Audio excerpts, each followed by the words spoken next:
Hello, everyone, and welcome to episode 18 of Passion Project, the variety show that encourages anyone in the speedrun community to showcase the projects that they've been working on. My name is Amber Cyprin. I will be your host tonight, and I encourage everyone out there, if you have a speedrun project to showcase, maybe something that, just makes the happy chemicals flow, you should submit it. Whether it's your current favorite game to grind runs for, or it's a new category or game you've been routing out, maybe it's you just finish a task, or you have a randomizer or a bingo you like to play, you name it, I want it, and you can submit to the show using the !passion command in the chat and following the link to my submission form. Before we get started with the runs that we have planned for tonight, I do have a couple of announcements. First and foremost, registration for GDQ 2024 is live, and if you'd like to attend the event in person from January 14th to the 21st, go to gamesdonequick.com for more information, including attendee registration and hotel booking.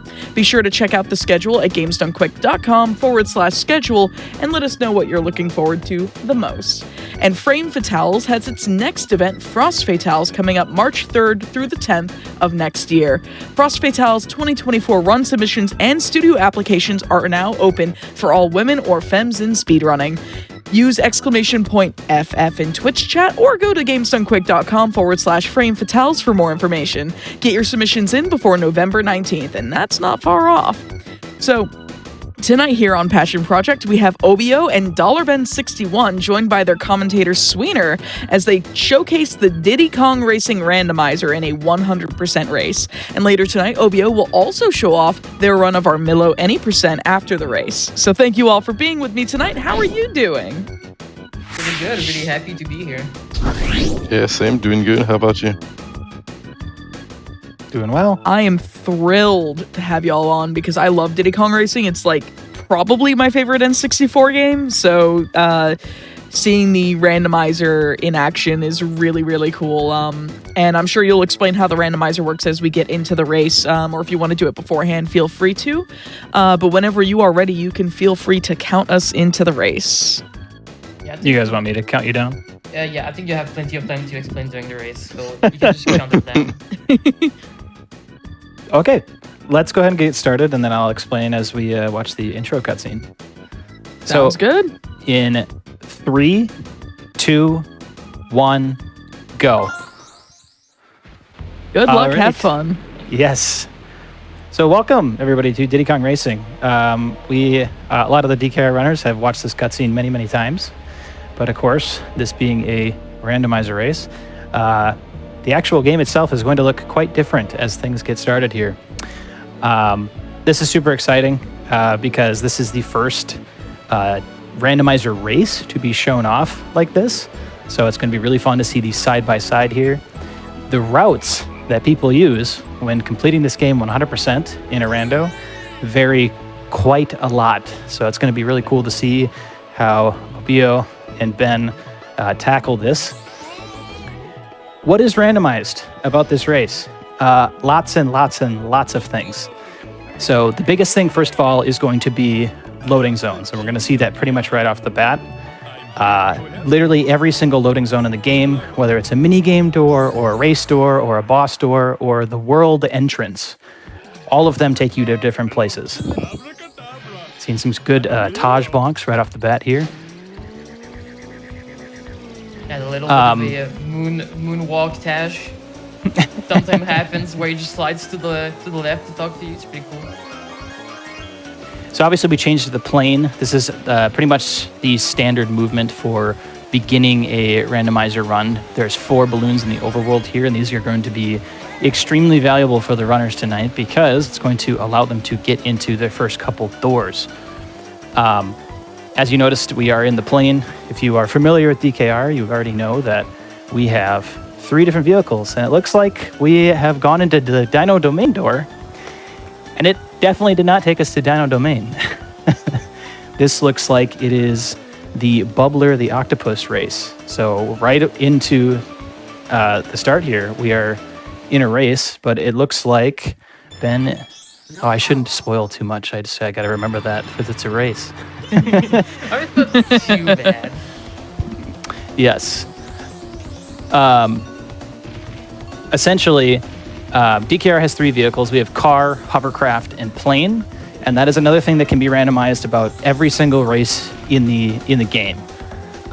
You can go super extreme on this, and you can play entire tracks that are absolutely not supposed to be meant to play it in the vehicle.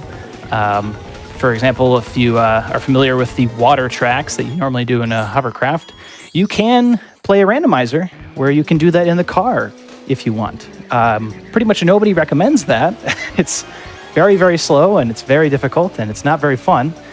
But if you want to play the full randomized version of the run, you can go ahead and do that.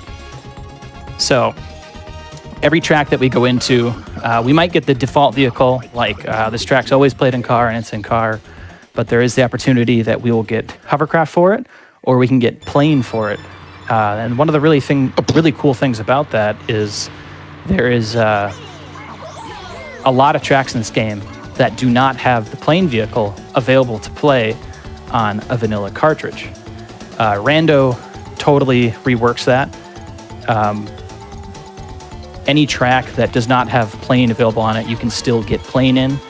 And that's super fun for Rando because there's lots of out-of-bounds glitches that it's actually impossible to see in the vanilla version of the game. You can't play plane on those tracks, therefore you can't get out of bounds. But Rando gets to take advantage of those things, which is pretty cool. So going down the list some more about what else is randomized, you may have noticed it already, but lap count is also randomized. For any of these races, they can be anywhere between a single lap, literally start the race and we're already on the final lap, to 5 laps is the maximum setting. For tonight's race, we're just doing 1 to 3 laps in terms of what you can get. Some of these tracks, 5 laps is a little bit much. It's can go up to like 5 minutes for a full race, when most races in DKR are like 30 seconds. So kind of saves us some sanity. Yeah, like if you get Spaceport Alpha car, which is already not that great, and then you have to do 5 laps, then it's Wait. it's gonna take you a while. What is wrong with 5 laps of Spaceport Alpha car? So, That sounds I know amazing. Yeah, I know you love that track, but yeah, it's a really long one to do regardless. To begin with, and then if you have to do 5 laps, it just takes forever. Also, I think I have to do the one trick that I don't like, that I said I didn't want to do, Sweener. Maybe. I believe in you. You can do it. So for those that don't know, Sweener vetted the seeds so to make sure it's doable and whatnot for the showcase. And both me and Ben, there's like a one specific trick we don't really like to do, and I think we have to do it this seed, so that's kind of funny. Definitely. Yeah. Another thing you may have already noticed if you're super familiar with Diddy Kong Racing, all of the items on the tracks, the balloons that you can pick up to get rockets or zippers or shields, those are all randomized as well. So sometimes, obviously as speedrunners, the blue balloons are our favorites. They allow us to go super fast and do lots of crazy movement. So we might be getting some blue balloons in some really convenient spaces. Other times, there's also the opportunity that you won't get any blue balloons at all. And that makes some of these tracks very slow and sometimes a little bit more monotonous. But it forces us to use tricky movement that we're not used to using. So there's a lot of, there's quite a skill ceiling when it comes to adapting to what you're seeing. There's a lot of being able to read on the fly what the track is going to throw at you. 2 more things that we get to randomize with this run, and then that'll be pretty much the entire list. There's a lot of tiny little things that can add a lot of chaos to the run. So again, if you're familiar with Diddy Kong Racing, you may remember the cheat code system, also known as the magic codes. I believe there's something like 18 magic codes in the game, and you can turn as many of those on or off as you would like. You can also activate as many cheat codes as you want per track in the game. So to keep things somewhat under control tonight, I believe we're doing a maximum of 2 cheat codes per track. and which cheat codes are turned on are completely random as well. So, in this case, it looks like Ben has gotten the Arnold cheat code. Pretty much all that cheat code does is it makes you very big. Not Lord really sure. TT. Yes, very large. I don't know if Ben can give us a zoomed-in camera for the extra immersive effect here. There we go. Oh my goodness. Dude, I can't see. It's fine. I'm winning the race like this. I'm gonna try. That's the gameplay we like to see. This is some thrilling gameplay right here. Oh yeah. Just staring at the back of TT. Come on, beat Diddy. Oh No. I see which No. Aw. I'm gonna go zoom in too.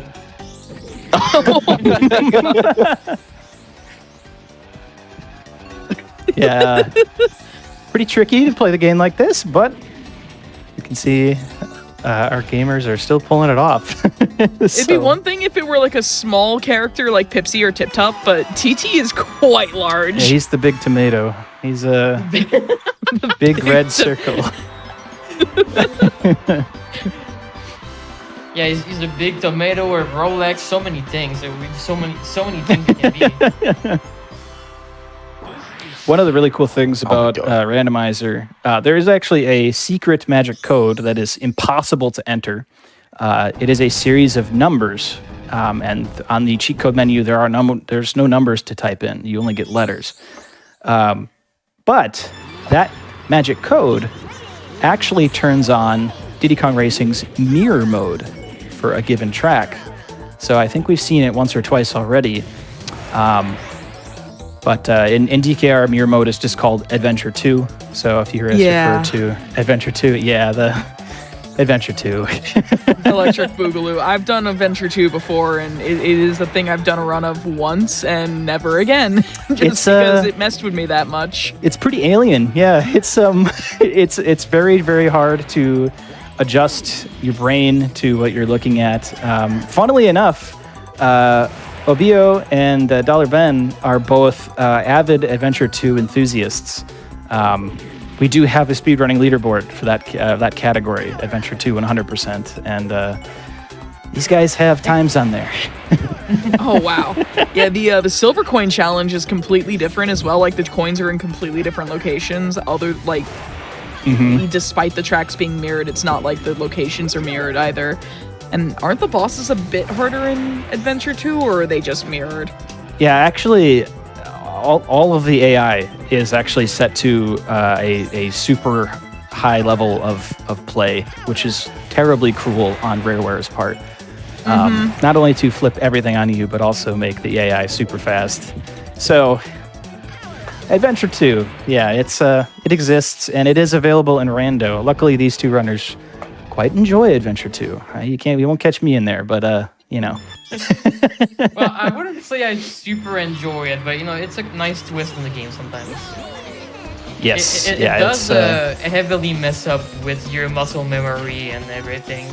Like you see someone running the game normally and they'll do super well, and then you'll see the same runner the next day play Adventure 2, and then they're just gonna bunk everywhere. Pretty much. That about sums up my experience with trying to speedrun Adventure 2. So I don't think we've seen... Oh yeah, actually we're seeing one right now, these silver coin races. So these are also an infamous Diddy Kong Racing Adventure Mode feature. Once you have beaten the first boss of a world, you get to unlock the same races, except you have to collect 8 silver coins during the race and still get first place. Again. Yeah, that's the catch. Horribly cruel. These Rareware devs, I tell you. Luckily, there is not currently any Adventure 2 silver coin locations, as was mentioned earlier. Good. So even if you do get Adventure 2, it's all the Adventure 1 coin locations, which makes things a little bit more...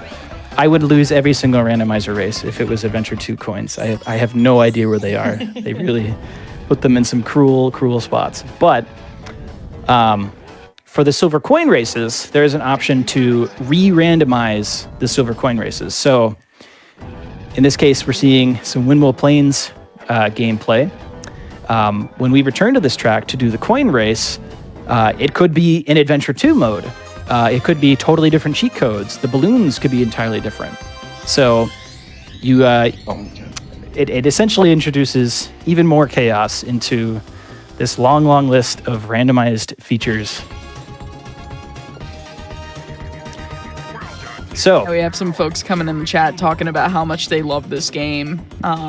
This game is great. If you have not played it and you're interested in old N64 games, give this one a shot. It's a good time. Oh, we got Large Tomato again.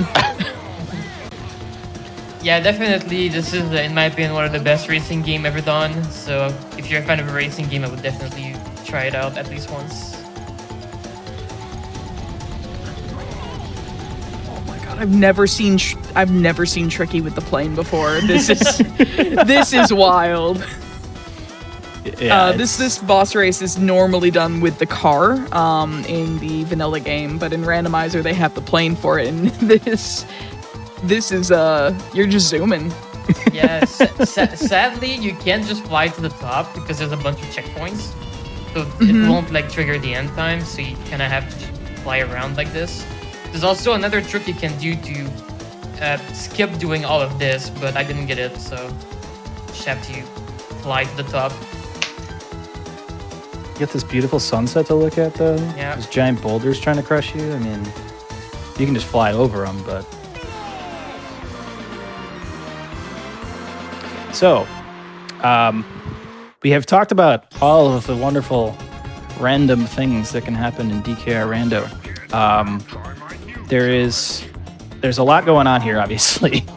It helps a lot if you speedrun this game because you have a little bit more control over all the different vehicle types. So no matter what vehicle you get for a given track, you can kind of handle it. All the vehicles in this game control completely differently. They have almost nothing to do with one another, other than you hold the A button to go and you use the control stick to steer. The tech in this game is wild, and I'm sure we're seeing some of that on screen already. So yeah, there's this element of chaos where every door you get to go inside, every door you enter, there's different content, and you got to be ready to go as fast as you can in a race like this. There's also an element of game knowledge. How well can you route your way through Diddy Kong Racing's overworld to have the fastest movement between objectives, right? This game has 47 golden balloons to collect. And to 100% the game, both these runners need to collect all of them. So instead of having to walk around in circles and try to figure out where things are, if you have the big brain and you can remember what was behind all those doors, you're going to be in much better shape in a race setting. Yeah, there's currently no actual tracker for the overworld with this randomizer yet, right? There is a tracker to check, just keep track of collectibles. I believe there are plans to actually be able to plot out where certain things are in the randomizer seed. What is behind what door, which is extremely useful information to have. So if you can remember it, you're going to save yourself down the road, because depending on the randomizer settings you're using, this rando is currently very prone to soft locking, and that's kind of due to the nature of Diddy Kong Racing's linear gameplay. If there's a big number on a door and you don't have that number of balloons yet, that usually means you're not supposed to be able to get behind it. So they lock you out of stuff. Luckily, that doesn't happen very often, and the best rando players know exactly what those situations are and are able to work around it and plan the route so that they won't get locked out of stuff. The biggest cause of those soft locks, however, is the ability to randomize what is behind the boss doors. And this is the thing that everybody kind of gets caught up on when trying DKR Rando out. If you turn on randomized boss doors, you don't have to play with them on. there's some really important stuff to know. So, Diddy Kong Racing has 5 worlds, and in each world, there's 4 tracks. For each track that you win, you get a golden balloon to total at 4 golden balloons. Now, when you reach exactly 4 golden balloons, the boss door will open and you can drive inside it. And in Rando, we get to see what's behind the boss door. It's actually a really big unlock. But remember how we talked earlier about the silver coin races? That's 4 more balloons for a total of 8 balloons in a given world. As soon as you hit 8, that boss door opens again. But that second time is completely different content.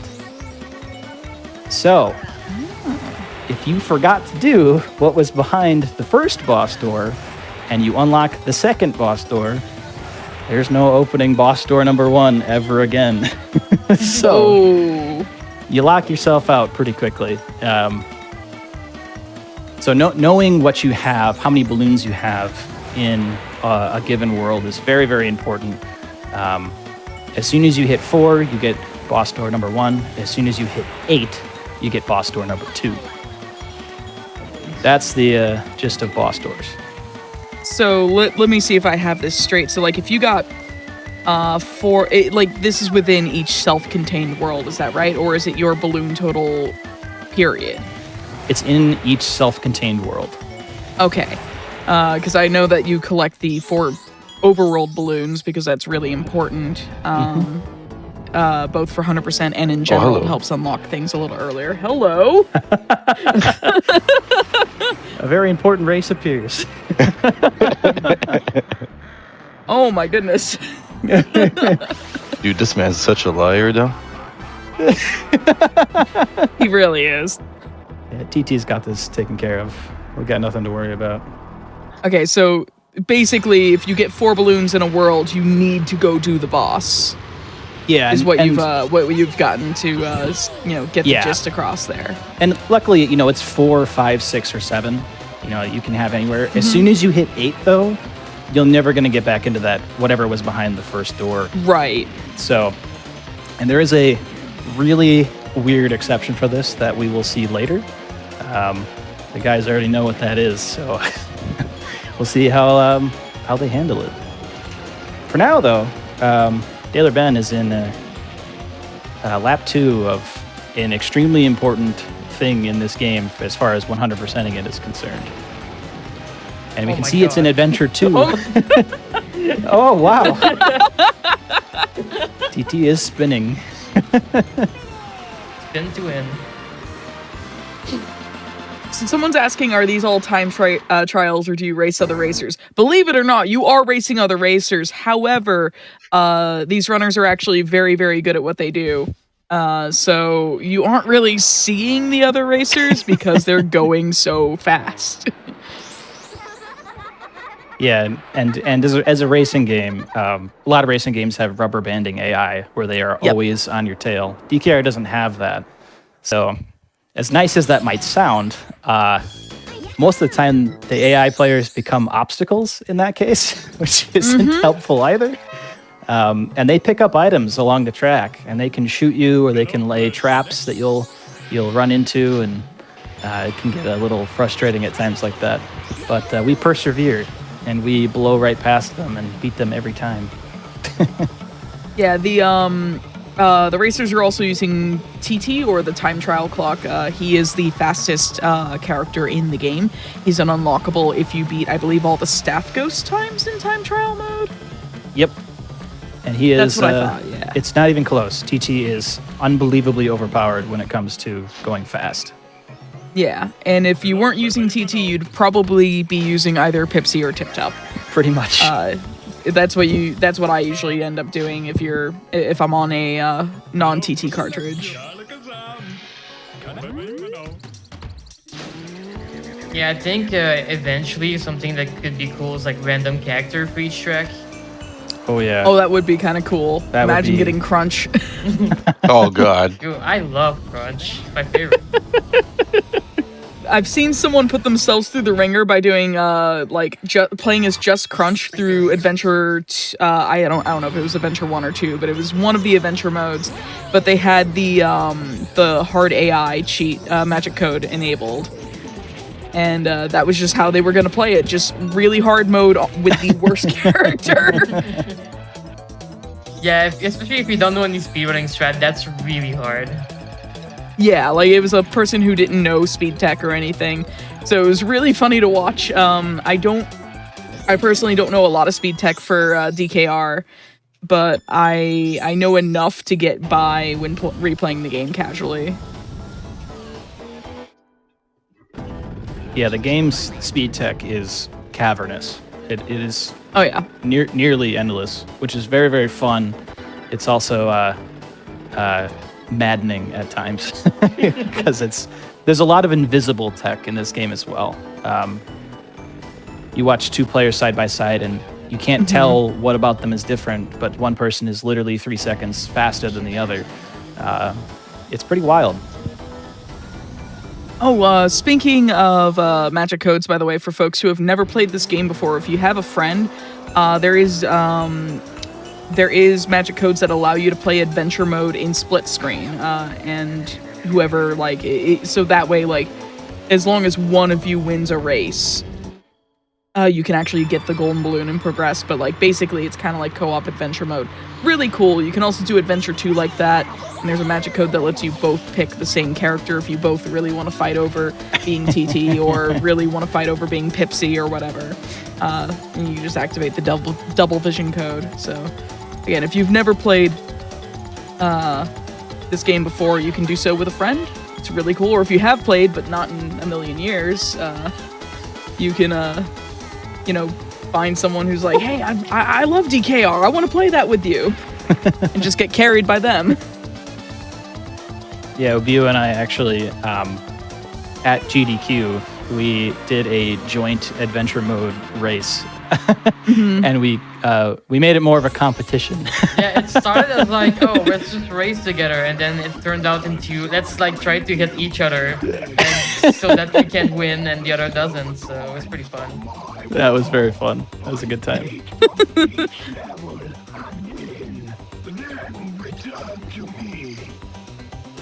Oh my god, I hate this octopus so much. Yeah, such a beautiful voice. Yeah, I don't know how they managed to get that kind of sound coming out of him, but just it's impressive, and he's also he just sounds like he's dying. I think Bubbler the Octopus is probably the hardest casual boss to beat. I think so. I think that was the one that had me stuck forever when I did my one Adventure 2 playthrough. Yeah. I remember being there for like several hours because he would just bamboozle me. Like whether it was I was getting trapped in I think he releases bubbles in his second race. Yes. So yeah, brutal. Bubbler 2 was awful.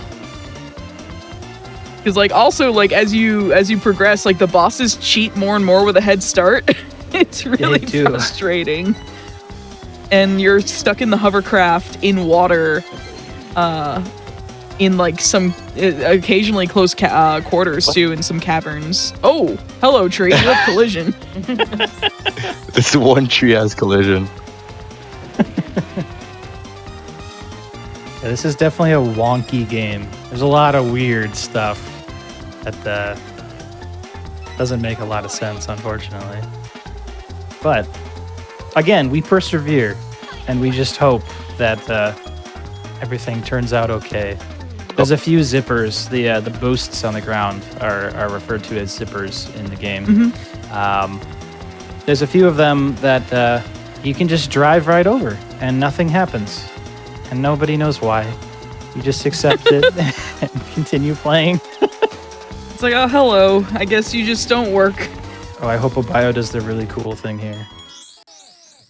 I don't know what you're talking about. Is this? Oh, shit. Yes! Oh, do it on the next one. Do it on the next one. Yeah. I've honestly never done this. I just figured that's what you're talking about, though. Yes, you have to go a little bit higher than you think you do. Yeah, I probably it's have tricky, to. but give it a try on the second lap. So yeah, this is one of the tracks that you cannot play plane in on the original cartridge. And there is a secret key here that is infamous for being like, why did they put this here? This is ridiculous. Yep. But in the plane, we can do this. Haha! It kind of worked. So yeah, the plane, obviously, we've been seeing them do barrel rolls to the left and to the right. You can also do front flips and back flips, which in speedrunning has almost zero use. Basically none. But in Rando, we have a very clever backflip there to grab that key, which I think is one of the coolest tricks in the run. I think the only time it's like ever useful in regular runs is if you miss the coins on every first peak and you only have 1 lap left. You can like back it up by doing a loop like that. Because there's like 2 coins up to... Yeah. But, yeah, it's tricky, but you can do it. We also just Speaking of tricky, what in the world just happened on the other screen? Yes, so Dollar Ben just performed Tricky Skip, which is a very odd little speedrunning trick. Anybody can do it. It's very, very easy, but It sucks. It is oftentimes referred to as the coin flip trick because it is something like a 50-50 chance of working. To put it very simply, behind the starting line, there are 2 checkpoints that are overlapping each other. And if you have the practice ROM on EverDrive or something, you can actually watch these numbers of the checkpoints. Every frame of the game, it will flip back and forth between which checkpoint you're actually in. And if you happen to leave that area with the correct checkpoint, it will assume that you are at the very end of the race and you get to finish it super, super early. It literally saves like 40 seconds per time you race Tricky. But of course, you have to leave that area on the correct frame, and that's basically pure luck when you're playing a game that runs anywhere between 12 FPS and 30 FPS. It's very interesting. So that's what happened there is Ben got very lucky, which is cool. I'm stuck on some invisible. Nice. Those pillars have like a crazy invisible wall like leading up to it for some reason, which in car doesn't do anything. But when you're trying to fly around in plane, it just for some reason gets you every time. Yeah, they're very sensitive. It gets a little annoying. Another cool piece of very simple speed tech. You'll notice both of them are pausing at the very end of the race. This is an attempt to do a cutscene skip. If you pause on the very last frame of a race, you can still be counted as winning. But you're paused. You're looking at the pause menu. So you can use the menu options to just return to the lobby and leave the race. And what that does is it skips the cutscene of Taj the elephant flying down and giving you the balloon. So in formal speedrunning settings, each of those cutscene skips actually saves 6 seconds, and there are 40 of them in the run. So that is 40 frame-perfect tricks across a 100% run, which is just great. Fantastic. I mean, nobody has ever got all 40 in one run, so... Yeah, we've only seen 39. So, if somebody wants to show up and become the cutscene skip god, that title has yet to be claimed. Yeah, after 3 times saved. Yeah.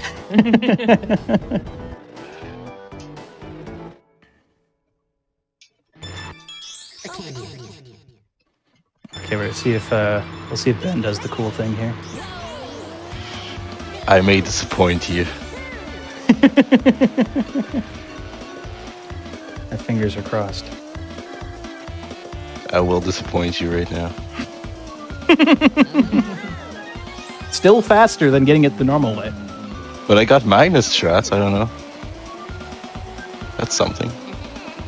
Yeah, that counts.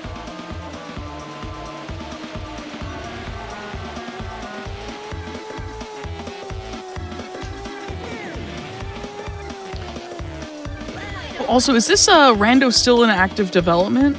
Yes. Yeah, this is... Because I know it's relatively kind of new. I think it came out like, what was it, like last year or something? I think the very first versions of it were coming out in 2021. Okay. And they've kind of become more popularized over the past year or so. There is a single person working on it, and they are the same person who has developed the practice ROM for this game. So they're quite busy. Oh, I imagine. Yeah, shout out to Antonio for making all these cool tools. Huge shout outs to Antonio. Truly an innovator in the Diddy Kong Racing scene. Has made so many hacks. Has found new out-of-bounds tricks. Has helped other people find new out-of-bounds tricks. There's new stuff still being found in this game quite literally every single day. It is incredible how optimized and how unoptimized this game really is because... Oh, we're going to see a very cool trick here. Ooh. Yeah, very cool because Sweener is the man that found this out of bounds. Also, the thing that Armillo is going to do right there, that might not have seemed like a whole lot, but it is an absolutely gargantuan deal. So that was a golden balloon just floating in space. Oh no! No. Oh no! I have to restart. Uh-oh. Oh well. That's a shame. I don't know if it's because I was Arnold TT that happened, because I don't feel like I was too far below. Yeah, that was weird. I don't really know what happened there. Yeah, it was weird. But to put it like this, that golden balloon is it's almost like if there was an extra secret power star in Mario 64 that you could just get, or like an extra jigsaw piece in Banjo-Kazooie, or the random available. golden banana in DK64. Exactly, yes. That is a real collectible, and it counts towards your total golden balloon count. So that's a huge deal. This trick to get out of bounds here was found in 2019. And unfortunately, in formal speedrunning settings, that balloon is actually not useful in any way. It actually can kill it can kill the run entirely. And we'll explain more about that in a little bit, which is a huge shame because it's such a cool, crazy thing to suddenly get access to. But fortunately, Randomizer gets to make use of it, and it really complicates things. So yeah, because so the Smoky balloon, because Smoky is linked to the Dragon Forest world, the balloon that you get out of bounds is actually linked to that world. So right before this, I had 3 balloons, but with this one I got 4, so it gave me the boss cutscene for the first door here. So I didn't have to find the other track that I don't know where it is to unlock the boss. So I got to skip like part of the rando, basically. So normally, each world has a total of 8 golden balloons that you can collect in it. Dragon Forest technically has 10, because we have to race that boss, the dragon, 2 times. And each time you race him, you can collect that golden balloon. So, kind of opens things up a lot. On the one hand, it's really nice because those extra golden balloons can help you get into doors earlier and get access to content much earlier than you normally would be able to. However, what we explained before with the first boss door and the second boss door, that rule is technically reversed here. So the first boss door will only open if you have 4, 5, 6, or 7 golden balloons for a given world. The second boss door will open when you get 8.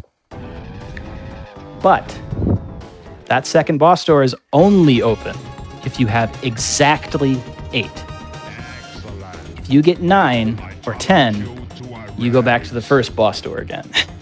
So that's not how numbers work, game. Exactly. It's a little confusing, but that is the exact reason why we cannot use that balloon in formal speedrunning.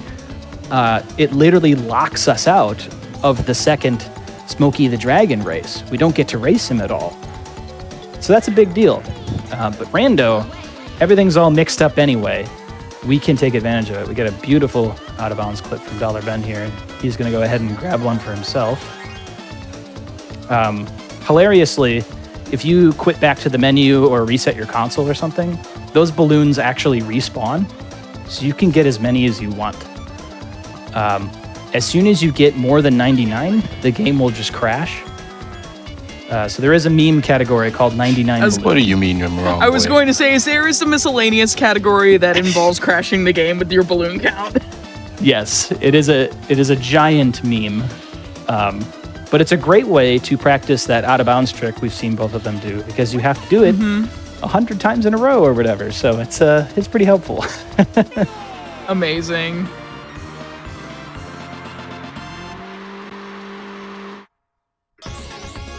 Someone's asking any insight as to why that extra golden balloon even exists, and I'm sure there's probably a good answer. My assumption would be it is a leftover either from development or maybe testing, or it could be a leftover from like a previous map design. Short answer, literally no one has any idea. It's just there. It's very, very odd, and it's not the only thing in this game that is like that. There's one more thing that we'll see later that is like that. So yeah, no one really knows. My best guess is, in my personal opinion, the Dragon Forest world was the first world to be developed in the game. That's what I think. I don't know what it is about it. It's just it's very fantasy-esque, which Rareware was very kind of obsessed with back in the day. That kind of setting. That's kind of what they were going for. So it wouldn't surprise me if there was all of these kinds of testing objects, and somehow that one just got left in the game forever, or maybe for debug or something they used that stage or that level. So it's very, very odd. Nobody really knows. We would love to find out. We have a million questions for the developers of this game. Look at this. Meanwhile, Ben over here with triggering lap 2 with the funny checkpoints here. Yes. Diddy Kong Racing has a very manipulatable checkpoint system, and we're seeing that here. Ben is a big fan of a lot of these shortcuts.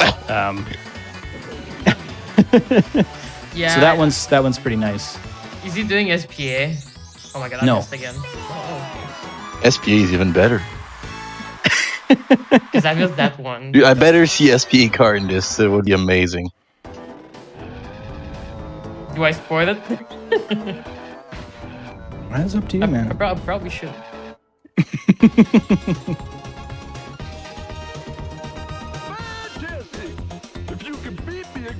I had to restart this twice because I kept missing coins, so hopefully I don't miss it again. It's the risk of like one lap silver coins is if you miss a coin on some of them, it's really hard to win because you only have so much margin to collect everything and win. Yeah, the silver coins have a little bit of leeway on like their hitboxes, but like they're more generous than you think, but it can still be really tight if you're going as fast as you are, especially when you're controlling something like plane or hovercraft. Hovercraft is the worst. Oh my god, plane on the walrus is just cheating. I love it. I think I missed something though. Uh-oh. It's fine, we'll go back. Worst case, we checkpoints do it again. Cool. Okay, I think we got it. Yeah. Yeah, it's pretty nice to just get to cheat the walrus.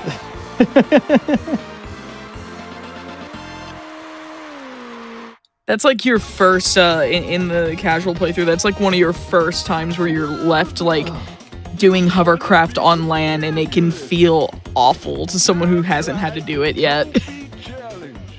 Yeah, hovercraft is infamously the hardest vehicle for newer players to get a handle on, and no one can blame them. It's utterly weird and absurd, and I mean, the only other racing game that is even remotely similar to it, I guess, is Wave Race. But even then, that's a jet ski. It's not really the same idea. So Yeah. you will see whenever they're playing the hovercraft, they will swerve back and forth, left to right, and we call that snaking. And that is a super, super useful piece of speed tech. Ooh. Yeah, I'm gonna bully my clunker here. Did you just dupe those bananas? Honestly, I have no clue. You should go look. I think you duped those. I might have duped those by mistake, or not mistake, but randomly. Totally calculated. I don't know what you're talking about. I don't know. But there's actually a way to dupe the bananas at the chest. Like if you hit yourself as you are putting the bananas in the chest, you can dupe one of the 2 bananas. You get an extra one. So technically, like the fastest way to do this mini game in the normal speedrun with the car would be to dupe 2 bananas on two of the 3 trips. So you skip like one trip. You basically, because you can only carry 2, right? So if you dupe 2 bananas, you skip an entire trip. But the problem is it's so 1 precise and 2 random, because the bananas that you do will often fall in front of the chest, and the other CPUs can like drive and get them before you can like put them in the chest. So it's like really, really difficult to do in an actual speedrun, but it is technically possible.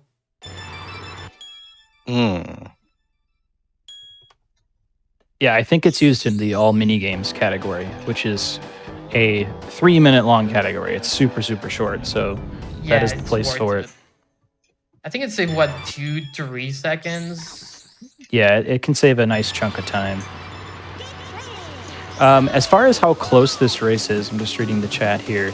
The best tell we have for how close things are is the balloon count. So you won't be able to see it during the races here, but whenever they're in the overworld, you'll see in the top right corner the number of balloons that each player has, and you can decide for yourself what that number means. This is Both not players. a car. Well, we both It is have our not. trackers, so I know how many I have. I guess we can. It is not car, but it is. You do get to do the shortcut bend. So Ben's screen looking like my worst nightmare right now.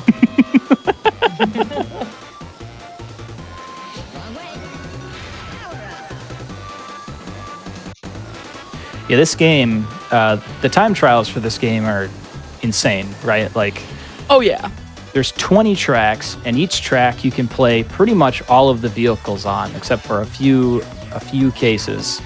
We have a 3-lap and a 1-lap for each of those vehicles on every track. And then there's the shortcut category, where you use the shortcut instead of the non-shortcut. So I think it adds up to, chatters, help me out here, I think it's 126 individual times that you can submit on our website. That was 127. Is it But it's 127 now? Somewhere in that range. Yeah, it's a lot. And it's extremely, extremely competitive. It's pretty ridiculous. I think people compare this game a lot to Mario Kart 64, where, you know, they are setting world records by like 1/10 of a second or less, or, you know, tying stuff a lot. In DKR, we see world records by a full second, like daily. It's very, very interesting. There's just so much to do in this game. It's a mix of people learning how to push this game further and further, and just using their general ingenuity to go fast, and the constant optimization of so many different times that you can submit.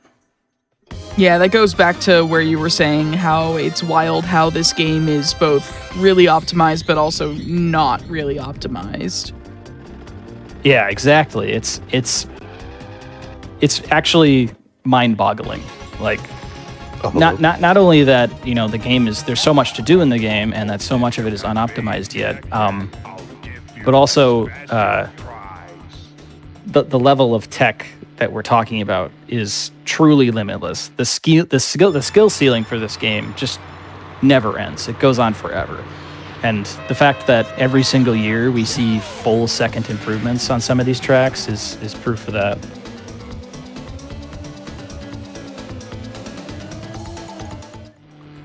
It's that immediate bully from Smokey the Dragon on Ben's screen. Yeah, what the heck? Come on, Smokey. Just like started to like get the starting boost, start to do your barrel roll, and barrel roll right into a a fireball. It's like, thanks. That's right, Smokey. You go into my oil slick. Shoutouts to Antonio in the chat. Kappa Fab Fabba. Big shoutouts to Antonio. Also following us up, there's 131 time trial categories. So it's actually 4 more than we thought. Because there wasn't enough. Yeah, we keep adding to it. Yeah, we keep finding new cool things to do. So. There's there's one kind of, it's not modern anymore, but like there's a game that has come out in the last, like, hope I'm right in saying decade, that made me really think about Diddy Kong Racing again in like the 2010s, and it was Sonic and All-Stars Racing Transformed, where the difference is, though, like there are 3 playable vehicles. There's plane, boat, and car, but the tracks transform and have your vehicle transform in the middle of them. That's and awesome. all three crafts do control very differently and all have their unique speed tech. So like for folks who have maybe played that but not this, check this out. But if you've played this but not that game, Sonic and All-Stars Racing Transformed, give that a shout, because that is also a really, really fun racing game, very similar to this, but kind of more of an arcade racer and not just like a kart racer, and has a ton of really cool speed tech in it too. So I just remember when I first played it, I was just like, wow, this reminds me so much of DKR. This is scratching all the itches I've been looking for since DKR came out. That's super cool. I definitely enjoyed it when I played, for sure. Yeah.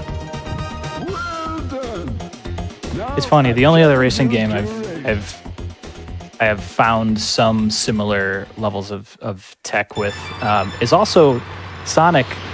It's Sonic Roboblast Kart 2. Oh yeah. That game is super, super fun. That game is very fun and also very free. Yes, anybody can play it, and you can even play as TT the Clock in it if you really want. It's true.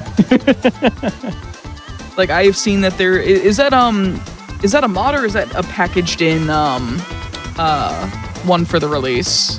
I'm pretty sure it's a mod. I think it's a mod. There's a lot of really crazy characters you can play as in that game. Oh yeah. And the modding scene is very alive for that game. Same with us, the base game Sonic Roboblast, Sonic Roboblast 2 rather. That is basically a very elaborate mod of that. It basically became its own game. Yeah, it's pretty wild. Fan bases can do amazing things. Oh, absolutely. Same thing with DKR Randomizer, like... Yeah, here we are.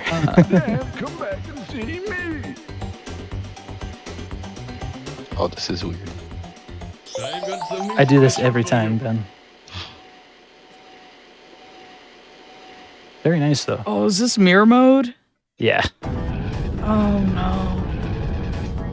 I was like, this looks funny. This doesn't look like the last 2 times I saw this. No, it's mirror mode. Oh, there he is again. Oh, please.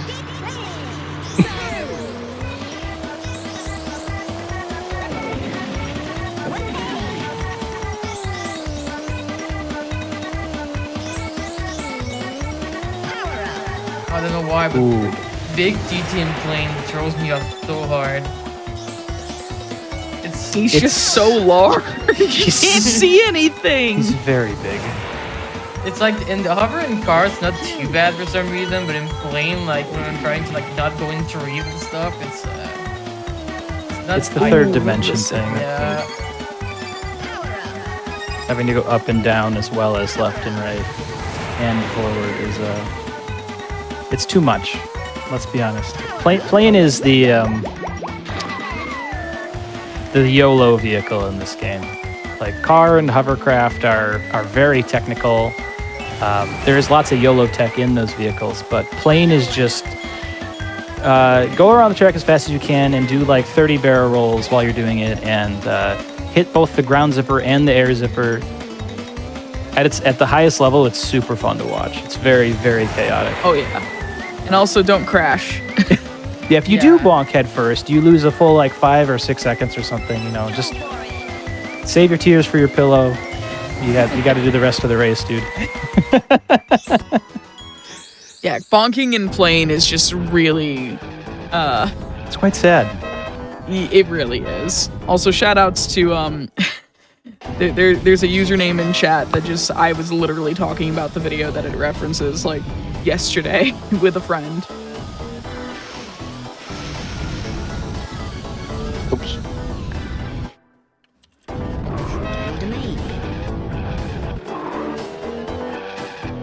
Oh yeah, this one, Ben. This one is fun. That was the fun part of the random where I don't know down where the things are, so I need to like try to remember where they are. This is where the big brain, or writing stuff down. Or the small, This comes in handy.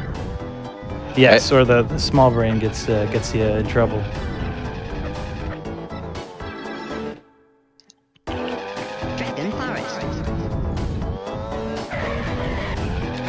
So one thing we haven't talked a lot about is some of the like vanilla game tech that the game tries to teach you to help you go fast, and most of it is around the car, but one bit of it is like applicable universally to all vehicles.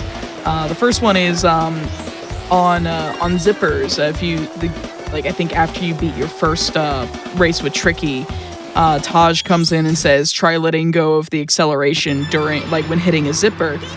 And I didn't know what the heck that meant when I was younger until I got to WizPig 1 and was like, why can't I beat him?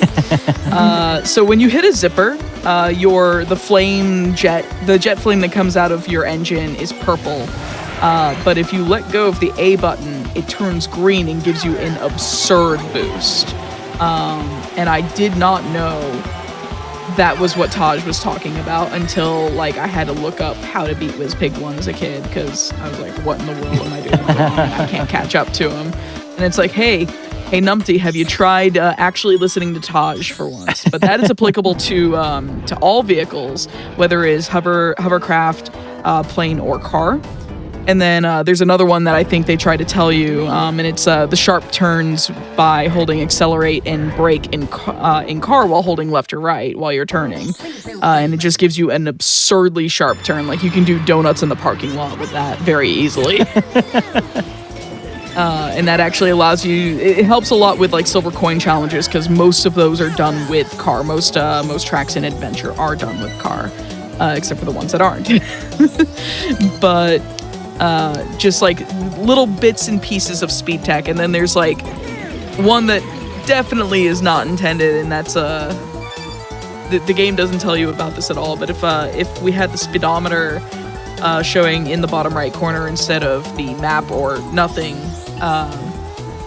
in car at least, one of the ways you accelerate faster and break the speed limit of your character is by rhythmically tapping the accelerate button. Which is very much the antithesis to what you would expect to do in a kart racing game, where you want to just keep your finger mashed on that accelerator unless you need to like drift or something. Yeah, it's A tapping is it's pretty much the pinnacle of speed tech for this game. It is every vehicle can use it and uses it frequently. But it uses it in kind of different ways. It's weird to think about, but the A button is for slowing down a lot of the time. Yeah, which is true. Completely absurd to say that, but if you have been watching these two racers play in the plane vehicle, they're doing barrel rolls and they're doing all these sharp turns, they're hitting air zippers and ground zippers. For pretty much 90% of that gameplay, they have not touched the A button a single time. Yeah. They are just like the barrel rolls are speed. Absolutely wild. Yeah, it's so like counterintuitive. Do you not touch the acceleration when doing any of that? It's like the complete opposite of every single other racing game. It just gets kind of wild. And the tech for it expands really, really deep. As a really quick example, one of our car players, shout outs to Mr. Ponytail, the car god, has figured out the tapping rhythm that you should use for the frame rate the game is currently running at, which is an absolutely absurd sentence to say out loud. And I don't know the numbers off the top of my head. I'm sure chat can help us out there. But typically speaking, the game runs somewhere between 15 FPS, 20 FPS, and 30 FPS. It's really rare that it hits 30. Everyone celebrates when it hits 30 FPS. But for time trialers, car time trialers, some of them will actually control their beats per minute for their A-taps based on how well the game is running right now, which is pretty wild. And right now that's only used in car. I'm sure it can be used in the other vehicles, but we're not quite there yet, I don't think. Oh, someone's asking, what are the bananas for? They're kind of like your coins in Mario Kart, where they max out at 10 for how much they contribute to your, is it your top speed, or is it your acceleration, or is it both? It's top speed in this game. Okay. Yeah, I think we did actually break that down. I think it's like plus 2% top speed per banana to a maximum of 10. So as soon as you hit 10... Yeah, I'm seeing someone say like 2.5% speed boost up to a 25% speed boost, or max speed boost. Oh, dang. Ben was attempting an out of bounds clip there. And somehow didn't... I don't know how you didn't get that. It was so good it couldn't go. You were going Mach 5. Speed of sound. There we go. Ponytail hits us up with the 450 beats per minute for 30 FPS, 300 for 20, and 225 for 15. So if you got a metronome, go ahead and set that up and you'll be fast gaming in no time. I think the lowest the game gets at is like 12 in some instance. I have seen like 9, I think.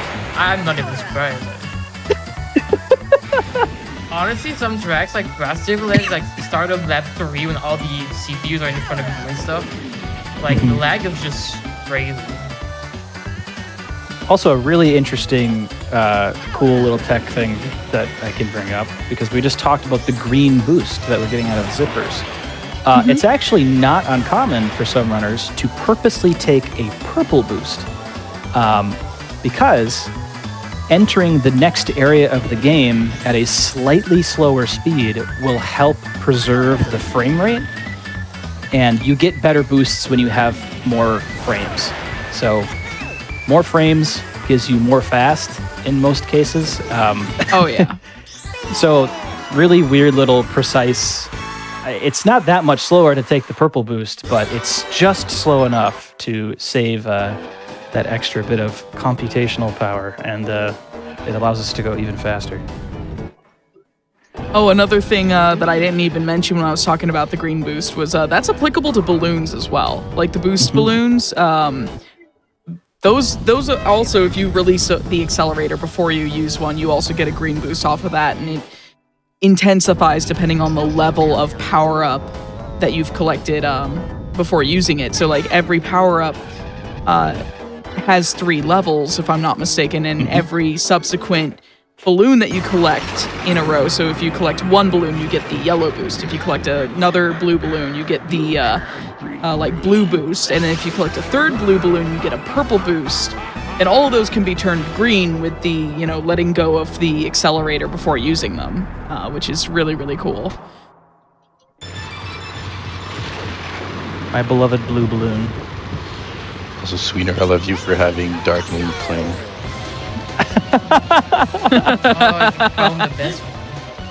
Yeah, so we just saw, actually, another out-of-bounds routing. He does it again! Double plane all the way! Woo! that out of bounds that Ben was just performing can't be seen. Actually, that's completely false. I apologize. You can go out of bounds in car and hovercraft. You just can't really stay out there for too long. Otherwise, very bad things happen to those poor vehicles. Plane, on the other hand, plane is so powerful it can just fly around out there for as long as it wants to. And since there was no intention for plane to be played on this track, Ben just gets to fly up and out wherever he wants. Though I'm getting those coins now because they can be annoying. Yes, that's a very good I'd idea. rather play safe.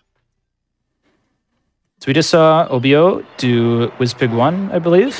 Yep. After WizPig 1, when the cutscene starts playing, you can just reset the console and it will save. Otherwise, we have to sit and watch the fake credits for like 5 minutes. So we skip that pretty much whenever we can to get right back into the gaming. It's good credits music, though. Yes, it is exceptional credits music. The music in this game in general is really good. Yes, huge shout outs to David Wise. Pretty much the single best video game composer out there. Really has done some incredible work, and DKR is at the top of that list. Yeah, it's a huge plus to speedrun this game and get to listen to banger after banger. The unfortunate I don't know side. about you, but it's hard for me to speedrun a game that has particularly bad music, so... Yeah, huge agreement there.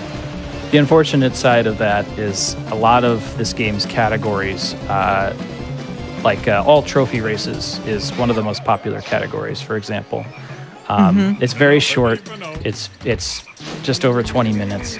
And for top level play, the music is usually turned off for that, and it saves like 10 to 15 seconds. It's a huge difference in how much lag there is. And that's actually the case for all Nintendo 64 games, because music is just really chunky to deal with. So it's a clearly shame. all you got to do is just mouth trumpet it.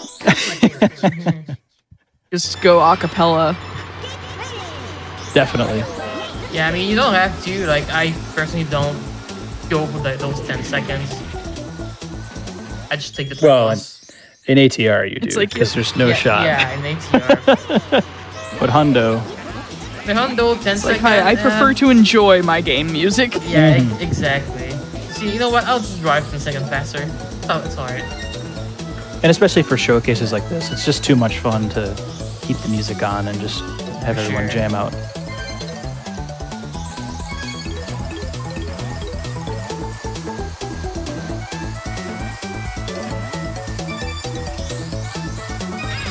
So one of the interesting things about that WizPig 1 reset is that it takes you back to this overworld area. It's a really nice thing. A lot of players will just do it right away when they find it. I personally like to wait until I have a good reason to go back to the overworld area, depending on what I think the routing should be to go fast. There's a lot of preference in a randomizer run. Like, what do you prefer to do first, which is very, very fun. Yeah, for me, it really depends. Like, sometimes it's just like if I have a good idea on the spot of like when I want to do it, I'll delay it. Otherwise, I usually just do it. Yes, I don't forget. Also, I have found Dark and Plain. It's gorgeous. Yeah, I can't wait to go out of bounds. With massive pluck as well.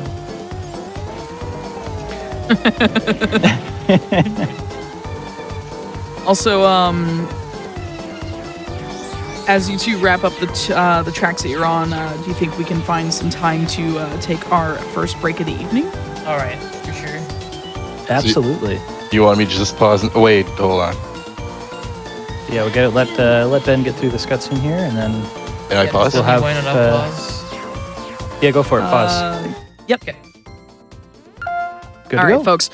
We are going to take our first break of the evening. Go ahead and pause that timer on screen. And right before we take this break, I just want to let you all know that Games Done Quick is hiring. If you are a business developer or you have experience in recruiting sponsorships and would like to work for GDQ, apply at gamesdonequick.com/jobs. And if you miss out on any of our other Hotfix shows like Mercy Kill or The First Step or Random Number Generation, you should be sure to check out the VODs on youtube.com/gamesdonequick, or maybe you want to catch up on past Passion Project episodes. That'd be pretty cool too. We'll be right back after this quick break, and we'll be right back with more Randomizer.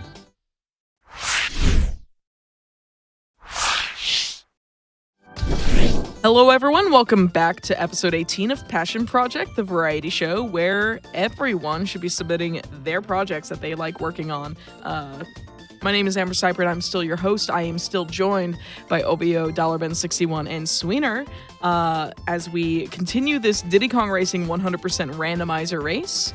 I'm not going to take much more of your time. I'm really eager to see the rest of this race go. So, Sweener, if you want to count our racers back down to unpause the game and keep going. Absolutely. Okay, in 3, 2, 1, go. And we're right back to it. So Ben is back in the overworld right now. I think he has some unfinished business with something. So Snowball Valley? Yes. Perhaps. Yeah, that's what I've been thinking. Oh, what is this? Oh God! Oh, okay. It's 5 on that point, I assume. From the reaction. Yes. Tip top. So this is hilariously we do randomizer races pretty frequently with the DKR community, and the one lap silver coin races, as we said before, are infamous. These are really hard, and Snowball Valley is at the top of the list of one of the, the trickiest. I'm gonna shoot him down. So in this case, there is the coin on the left that Ben has to grab and needs to turn back around again to get a different coin. He cannot just continue on the track. He has to go this way and that way. He has to go both ways. So we'll see how he fares here. Excited to see Obayo. Watch out for that snowball. Why is Bumper so far ahead, man? Oh! So close. The hardest thing you can ever do in DKR is that exact same thing, but in plane. It's so difficult. Yes. Oh yeah. Yes, it is. And it's like, we had one race. I think we spent like an hour, everybody like on their own, trying to. Oh, my tip top. Where can I get a shield of my own? Oh, I see. I will say, however, that this is the closest we can get to Kaizo DKR. Yeah. So it is very rewarding when you do finally win. Very, very satisfying to actually complete such a difficult challenge. Of course, we come back from the break to this, though. Gotta come back fresh.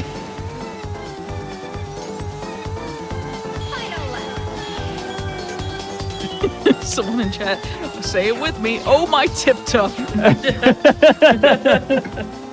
That's Morks. Shout out to Morks. Oh, yeah, that's Morks right, tip actually... top.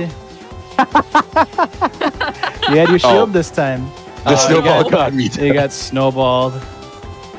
Morks is actually the designer, the visual designer for the DKR Rando tracker. So big shout outs to Morks. That one comes with a variety of themes and styles, which is very, very fun. Nope. This is such a cruel one lap. Oh my god.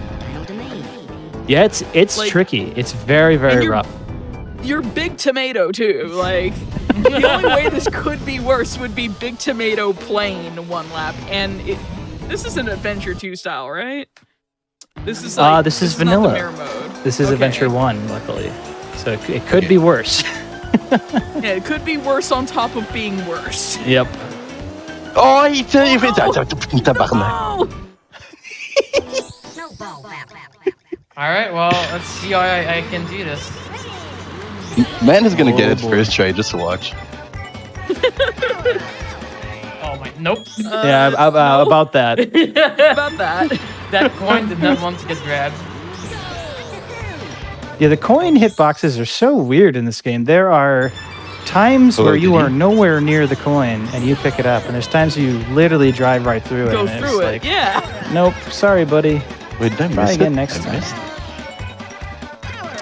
Yeah, that's an interesting, weird little thing. I think there's times where if a CPU or an AI player is inside of a coin, it won't let you grab it sometimes.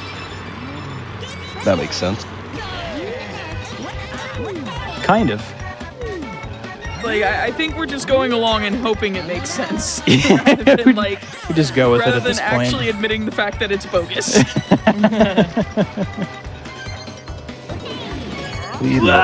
Bumper, why? I had it that one time. I need a blue balloon. Where is that one? Who will be the first to complete this great challenge? Great. Attempt counter. You know, Sweeter was like, there's something spicy in the seed, and that's not what I expected at all.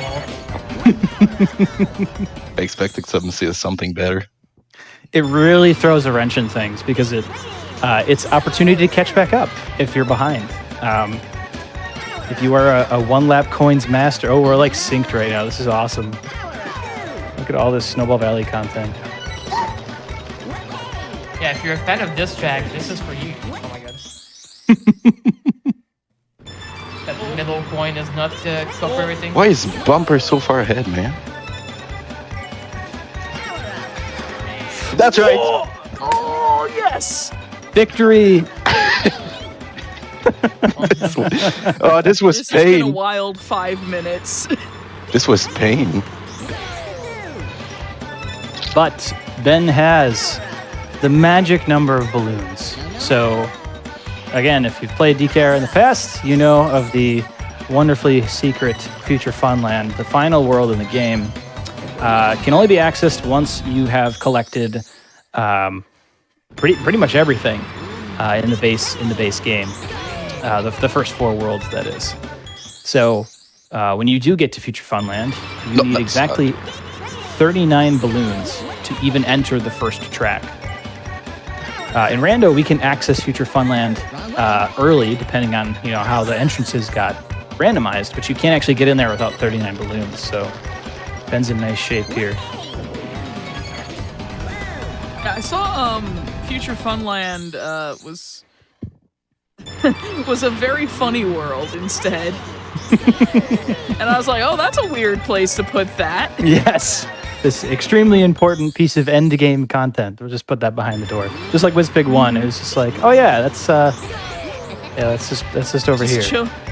Just chilling here in I think both players have found it, so just chilling here in the Snowland. Yep. Just Quite come on literally in. Yeah, we can race. That sounds good. WizPig is one of the believers that Thanksgiving does not exist. And Oh just man. went straight from Halloween to Christmas. Oh. Maybe if I had the booze there. This one is tough. was- I honestly did not expect this one to be that tough. It's a little blue tricky. balloon. There's no blue balloon, right? So Yeah, at least no blue balloon makes it way harder. There is one, but it's like a really unnecessarily tight turn right at the end. It's probably not worth. Otherwise, I don't think there's a blue balloon in sight.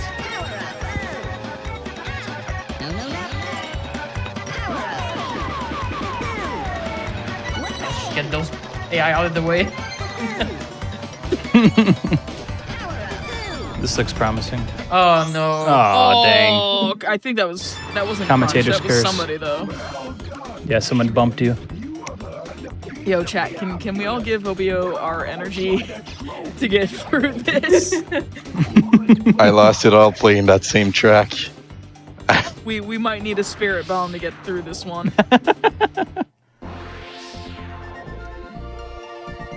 Oh, Oh, don't block me. No. shoot him. Did he play? Oh! Alright, I'm pretty close. I'm gonna get it seen. All right, you got this. You got this. I think you probably kind of put about the same amount of time into it as Ben, so. Yeah, sounds about right. It's a really tricky one. The ones we've had in the past, some of them honestly feel so hopeless.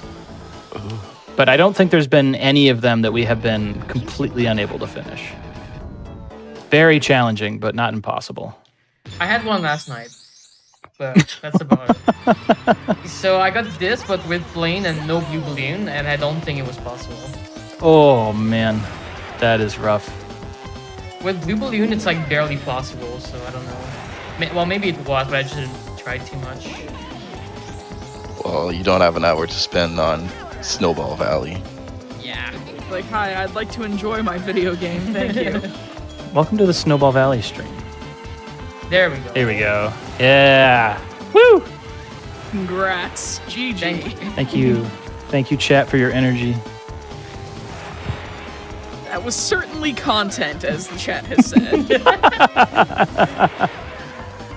Who wants to see an attempt counter short, like just between the two of them? Just like have a short that just has an attempt counter racking up the Oh, numbers. jeez. That would be amazing. I would love that. Like just I mean, I probably had what, just like 30 attempts. just a, You got to throw the Coconut Mall music on there. oh yeah. Morgs, I'd love to see you try this one.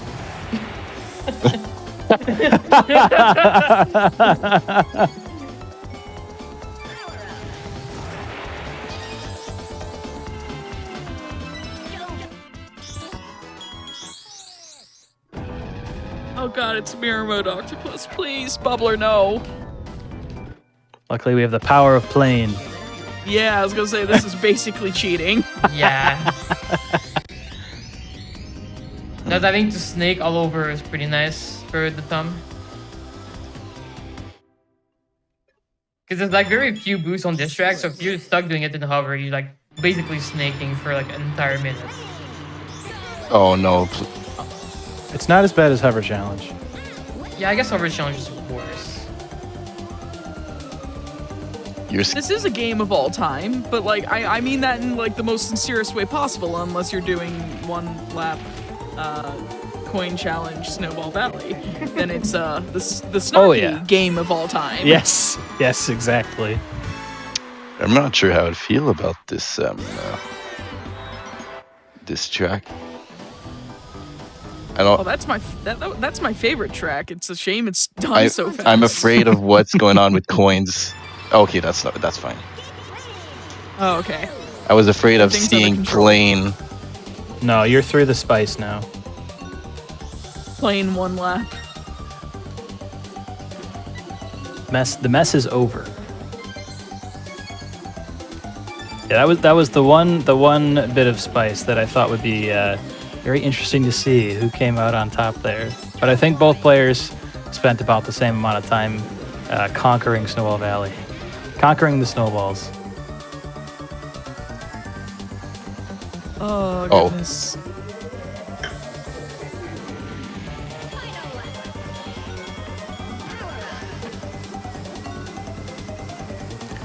All right. Well, now that now that OBO's in Future Funland, that's a funny place to put Dino Domain. It's definitely interesting.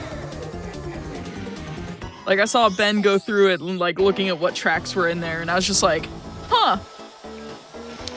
So I guess the end game content is the early game content. Yes, exactly. We have had seeds where you drive into the Dino Domain door and it's Future Funland, and you're like, okay, well. So that certainly started out at 11. Yeah, I think I'm here a little bit sooner than I should be, but we'll see in about an hour and a half. Mm-hmm. Nice. I mean, we've got some seed that were like, literally like it feels like the game was like cut Wait. in half. Oh. Hold on. That doesn't work. There's some seeds where you'll go into the first world, and the next world will be inside of that world, and inside of that world is the next world, and then you get to the next world inside of that world, and you just get this big long chain of it's like a hallway, and you have to remember exactly where everything is in there because it's really easy to forget because this big logic puzzle is so complicated. Yeah, and there's seeds where like there's a warp up the volcano that is like logic in logic. So sometime what happens is that you're gonna get to progress you have to warp to another world. But once you're in that world, you cannot go back to the first one you were in. So like to go back in that world, you need to like quit game and re-enter. Oh, I missed one. But so sometimes what happens like the game kind of gets split in two. So you have the first half and then you have the second half after the warp. And so you have to do a bunch of like quit games. It gets kind of funny. Like there's so many things that can be randomized with this, where it just ends up being really silly. That chain of logic. It takes an absurdly linear game and makes it just the biggest pile of spaghetti you've ever seen. Yeah. It's very, very interesting.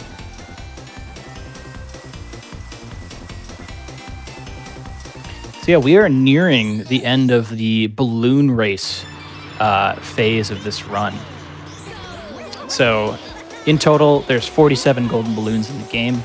Our players will have 49 because I believe they have both collected the secret out-of-bounds balloon in Smokey the Dragon twice.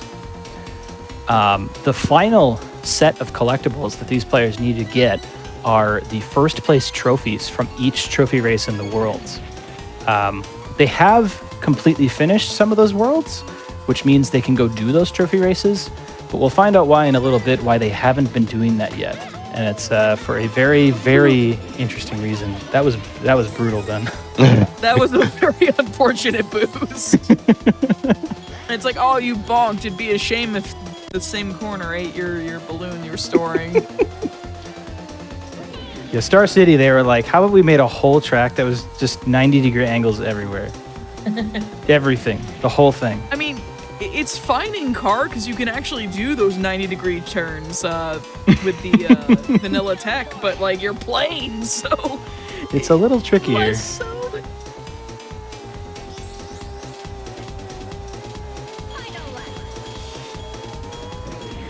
Haunted Woods Also, is one of shoutouts. my favorite tracks as well. And I had to mention that since we're back in Haunted Woods. Yeah, Haunted Woods is definitely like, I think my favorite track like growing up.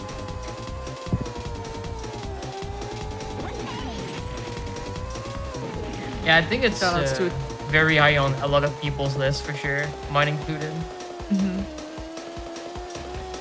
Like it's got good music. It's short and sweet. Like it just feels good to play. And it's definitely, I think, in the world that it appears in, it's like probably the least offensive track casually. Yes, actually. I think most people would agree with that. I'm pretty sure it's the reprieve in a world that is just kind of unbearable when you're playing it for the first time. Yeah, everything there is really hard for a new player. Yeah. Like the track that was earlier with the really neat key grab when you're in playing mode. I forgot what it's called. Off Boulder the top Canyon. Of my head, but yeah, Boulder Canyon. That track sucks. I'm sorry. Like Yeah, in it's- Hovercraft, when you're brand new, those logs, they're awful. It does the cool music thing, though. I will hand it that Oh, yeah. at least. The dynamic music is so cool. Very, very fun. It's called Boulder Canyon in English. I don't really know why. There's no boulders, and I guess it's a canyon. But the Japanese name is way cooler. The Japanese name is River Castle, Oh yeah. which is... That's exactly what it is. But it's quite literal. Like I can't find where I'm supposed to go. This is where you've been playing Rando for too long and you forget where doors are going to. It's so easy to forget.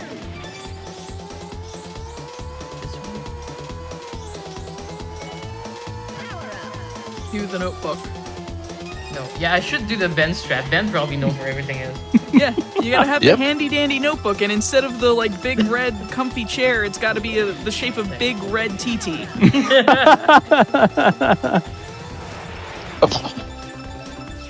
Oh. Thank you. It's fine. I need the coin. It was all planned.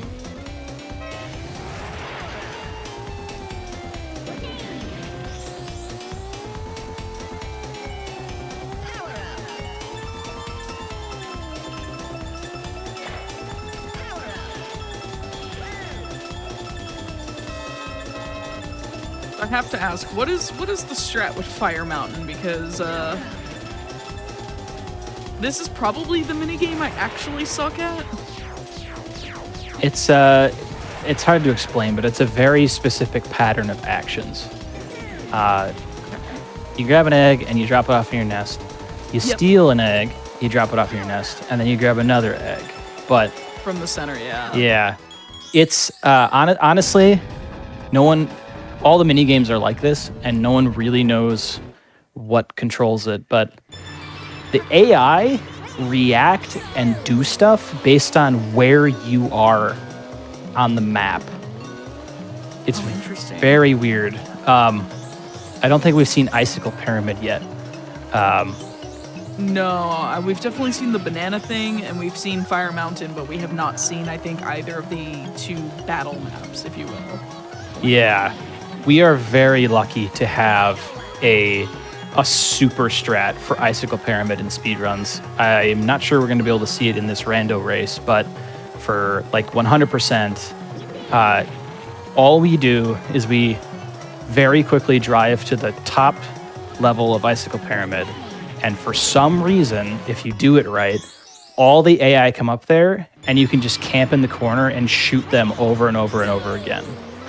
It's super fast. It's really cheesy, but it works. Darkwater Beach, the other battle minigame, is very similar, except that strategy is really, it's also very complex. But yeah, Fire Mountain is honestly pretty infamous still with speedrunners. There's a lot of speedrunners that struggle with it, myself included. Sometimes it just doesn't work. And then you cry and you say, well, I guess I get to reset because I lost 30 seconds at the beginning of the run. So yeah, it's the AI react to what you're doing. So in a way, you can kind of predict what they're going to do, and you can plan a route that will win you the minigame every single time. Yeah, like my main childhood memories of Fire Mountain was I had these there's N64 controllers out there called, I think, Super Pads. And there's one that's like structured more like a regular game controller that you would see today. But then there's this one that's just like this big chunky one that's like you took the Trident controller of the N64 and chopped off the two side handles, right? Oh. And the Z buttons on those were actually horrendous. Like they would like depress in and get stuck in, so like they would just be really loose and like you couldn't trigger them anymore. And I remember as a kid getting to like Something's Fire happening. Mountain. What? Hello? Hi? Everything's okay. Thanks. It's fine. Don't worry about it. Anyway, back to the video game. All right, back to our regularly scheduled, definitely not weird TT moment. That was really odd. Yeah. Oh, here we go. We get to see it. Now, the balloons are Nice. randomized. So you drive up here really fast. Oh, that's disappointing. But it's a that is blue balloon. disappointing. So normally... Oh, hold on. Whoa, hold on. Uh-oh. Oh, this could be very dangerous. Uh-oh. Where's the man? Where's the man?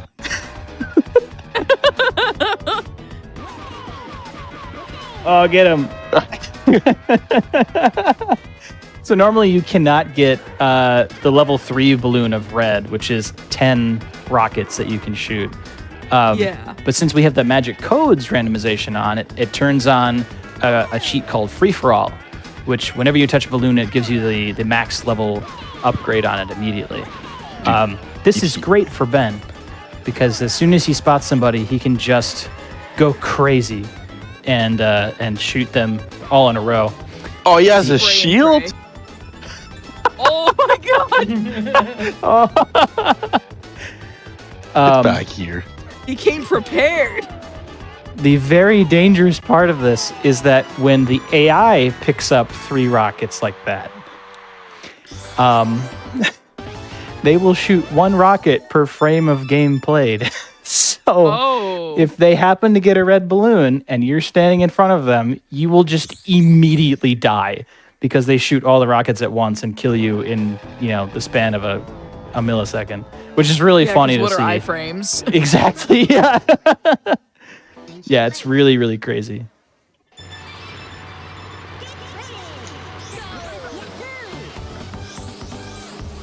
Yeah, what I was saying earlier with the Super Pad 64 or whatever that has like the really awful Z button where it would like just be a loose piece of plastic and not work anymore. Try playing Diddy Kong Racing with that. It doesn't work. You won't get very far because Z is your item button, but it's also how you release eggs in Fire Mountain into your nest. So that sounds rough. Play with a first party controller, y'all.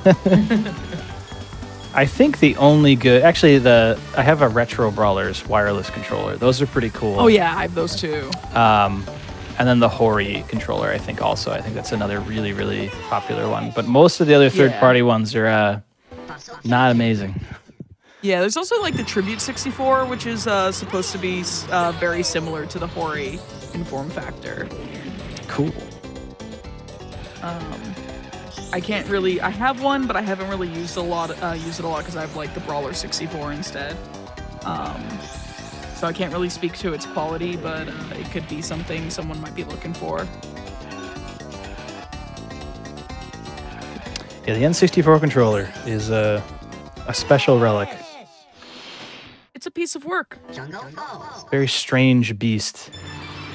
Oh, one thing if anyone here has actually played the remake of this game on DS, Diddy Kong Racing DS, did it throw anyone else off when you pick up 2 red balloons and instead of getting the homing rocket, which is exactly what I always want when I'm picking up a red balloon, you'd get the 10 rockets instead, and then the homing rocket was your level 3? Oh. It kind of makes a lot more sense. Yeah, because the homing rocket, in my opinion, is typically, like, for casual play, a lot more powerful. Yes. So it's always just really weird that, like, you'd get these 10 rockets that are very difficult to aim, like, worse than green shell aiming in Mario Kart. Yeah, there is actually a very small but very, very dedicated DKR DS community for speedrunning. Yeah. Shout outs to Brandino, and of course... Yeah! Brandino is part of the Sonic community as well. Yes, Brandino has been everywhere. Yes! That guy plays every game under the sun. It's crazy. If it's on 3DS, he plays it pretty much. Yep. And of course, shout outs to... I remember Brandino picking up a 3DS capture card. Changed his life. Yeah, he made me play DKRDS at SGDQ this last summer. I was like, all right, I'll give it a shot. And boy, they did some stuff. It's wild, honestly. It's so different what they did with that game. Yeah. It's kind of like going from Mario 64 to Mario 64 DS. It's just like, it's night and day. It's a very different game. Despite having the same, like, kind of blueprint. Yeah, there's so much that's similar, and yet so much that's different. Mm-hmm. It's wild. I wanted to give another loud shout-out, of course, to Leah Kazuno, who is a DKR DS player, and the DKR 64 Time Trials World Champion from the United Kingdom. So, big DKR gamer. Super innovative and very, very cool person. Gotta get Brandino on for DKR DS. Yes, that would be amazing. We do have a handheld dedicated hotfix show called Going Places, hosted by Hypnotics. And I know Hypnotics has had Brandino on a couple of times because of the things that Brandino runs. And I had Brandino on my show around Halloween for Luigi's Mansion DS, the remake. on 3DS. So shout outs to Brandino for sure. Big shout outs to Brandino. So I believe we are in the trophy race portion of this randomizer race. And we're going to be seeing a very interesting glitch here. What in the world just happened there? Wait, I can't. Oh no, I messed up. Oh no. I have to leave. Otherwise I soft lock. I forgot. Yeah, okay. Yep. Well, that sucks. Well. So here's what happened. So, one thing you can do in this game is you can get trophies. You can get trophies via Dino trophy. So what you can do is you do the first 3 track in Dino, you warp out of the 4th one, and then you can complete the 4th race somewhere else and get the trophy for that other place. The issue with what I just did is that for some reason, if you get Spaceport FFL trophy before the other ones, the sign in the overworld never spawns. It just disappears. And that's a big issue because you need whatever is on that loading zone to 100% the seed. So yeah, right there I basically lost 3 minutes by doing that. Yeah, it's definitely a really interesting, weird little vanilla DKR quirk that has not yet been patched out of the randomizer current version. It's definitely in the works for future patches, but for the time being, in vanilla Diddy Kong Racing, once you complete the Future Funland trophy, the sign on the beach that you use to unlock the final world just completely disappears. So, in Obayo's case there, what he did is he did the Dino trophy race, he did the first 3 tracks, and then he performed the wrong warp, which is underneath the starting line of Hot Top Volcano. And the wrong warp in this seed takes us to Spaceport Alpha, which is a Future Funland track. Now, it is a very unfortunate thing, but in Obayo's case, he pressed the A button, which starts that race. Instead of B. If you press the B button, you can leave the race, which is what Ben was able to do here. And Ben, without having to do the Sherbert Island trophy race, just got the Sherbert Island trophy. So hooray. Good for Ben.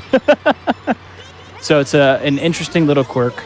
But again, it's one of the many, many different ways that you can soft lock in DKR Rando. And of course, those soft locks are always based on the settings you're playing with. When we do races, we like to have the stakes as high as they can get. Yeah, there have been races where most people have soft locked in the past. It's a learning experience. But again, it's the biggest soft locks are the boss doors. It's very, very easy to lock yourself out of those boss doors. And there's settings where you can avoid all soft locks altogether. So I believe there's plans in the future to implement safety changes and complete patches of stuff like the sign on the beach disappearing once you do Future Funland trophy. Again, huge shout outs to Antonio, the one-man army on this project.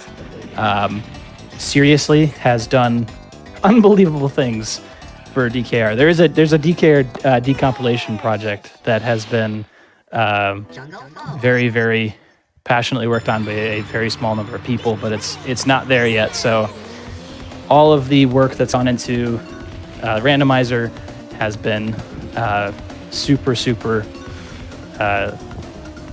There's been a lot of work put into it. So big shout outs. Randomizers are very often like massive efforts, whether it's by one person or multiple people. In this case, this is a one-person randomizer development project, and it is very, very incredible to see how far it's come in the last like 2 years. Not to mention the practice ROM has been developed alongside this. Yes. Yeah, very, very efficient worker. really gets things done here. There's some really interesting changes that would be really fun to see as well. So there's 3 main versions of Diddy Kong Racing. Oh, hello. There's. Oh, what? Oh, did you warp? Did you get? Did you go back to the starting line? Apparently, boosting under that little hill over here gives you a speed boost. Wow. I don't know how to Interesting. describe it. I'm gonna have to watch that back. I think. I missed it. Yeah. Yeah, I have to see a clip later. Yeah, definitely want to go back and check that out because that was hey, do you want to be in 8th place right now? No? I Well, can do that for you. So I could do that for you anyways. Enjoy. Ha ha ha.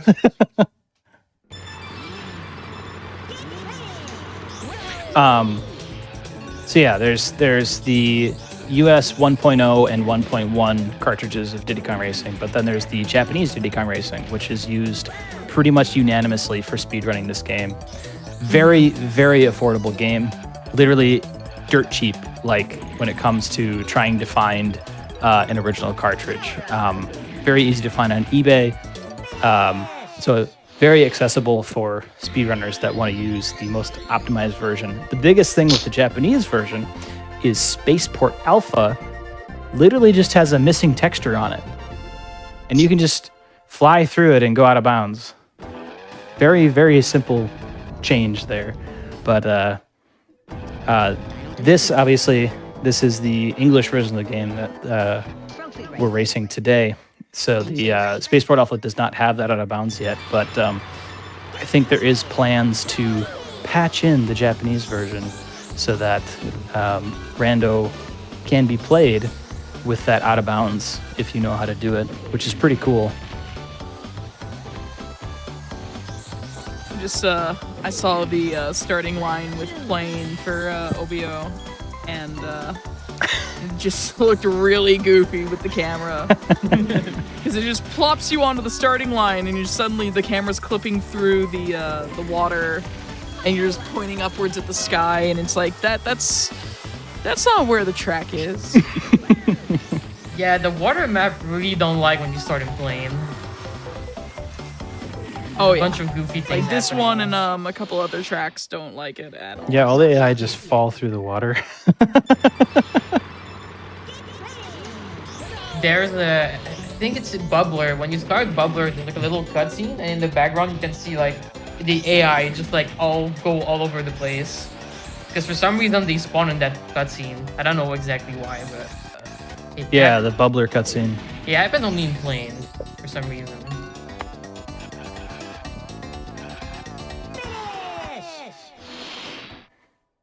Jungle Falls.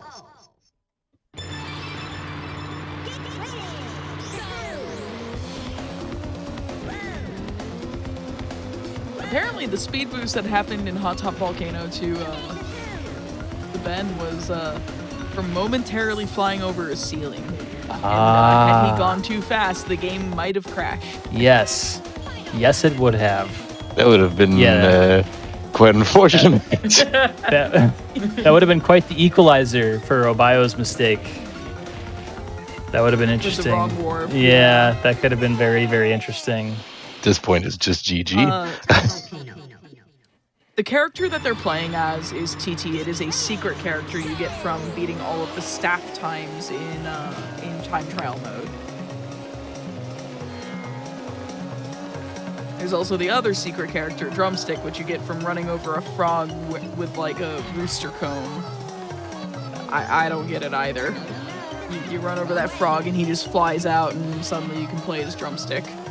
Yeah, I think the lore behind that is that like before you enter the actual game, like before the game takes place, there's like Drumstick tries to defeat Whispig and fails, and so Whispig changes him in that. Into the frog, Yeah. yeah. I can see that because like the actual lore behind the game, it wasn't even planned to be a Diddy Kong project at all until Wait, no. someone was like, "Hey, put Diddy Kong in it; it'll actually sell." Because Timber the Tiger was supposed to be the main character because this is actually his island or his parents' island that you're racing around on. Yeah, I think it was supposed to be Pro Am 64. I think it was supposed to be called. Which has absolutely nothing to do with Diddy Kong, but yeah, it was gonna be a very different racing game without like animal friends and stuff like that, and then it turned into an animal friend racing game, which I don't remember the name of that project, and then that where Timber was the main character, and then suddenly Diddy Kong appeared and was like, "Nah, this is my game now."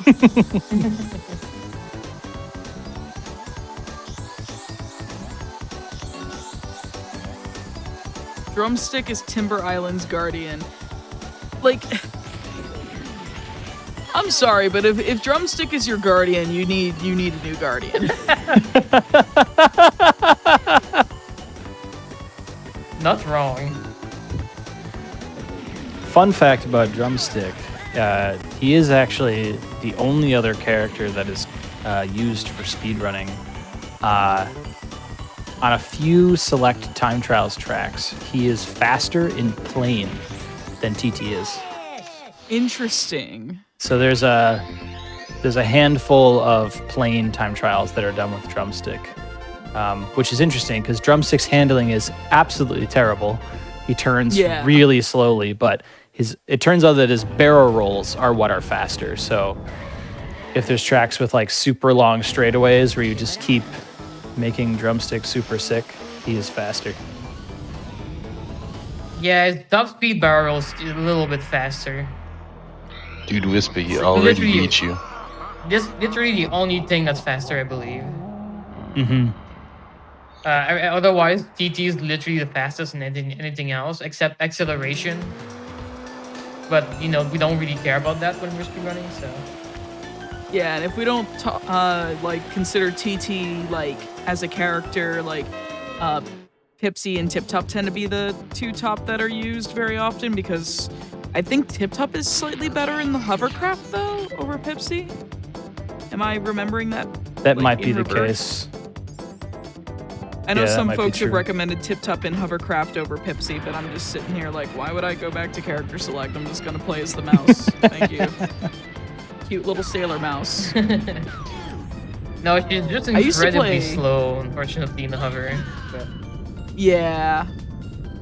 I used to someone else said like it like they used to play as Timber all the time, and like he's kind of like your average all around character, and I also used to play as him. He's not very good though.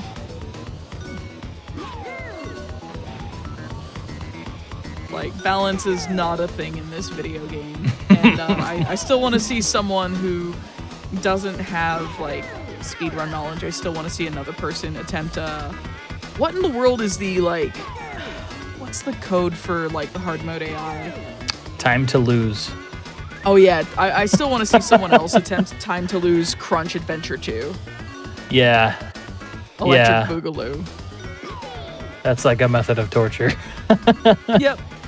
There is a meme category called Maniac %, where you play as very, very big Crunch with no zippers and no bananas, and you have to beat all the trophy races. Oh my god. Yeah, pretty miserable. Also, shout outs to Ben just camping on that red balloon for Darkwater Beach. the classic. It's a legitimate strategy. I mean, come on. It is. I mean, I definitely do it too. Oh yeah, for sure. Because that's miserable otherwise. Yeah, To try to like drive around in the hovercraft.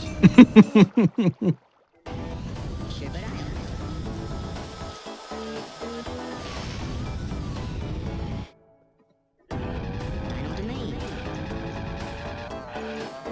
Trophy race.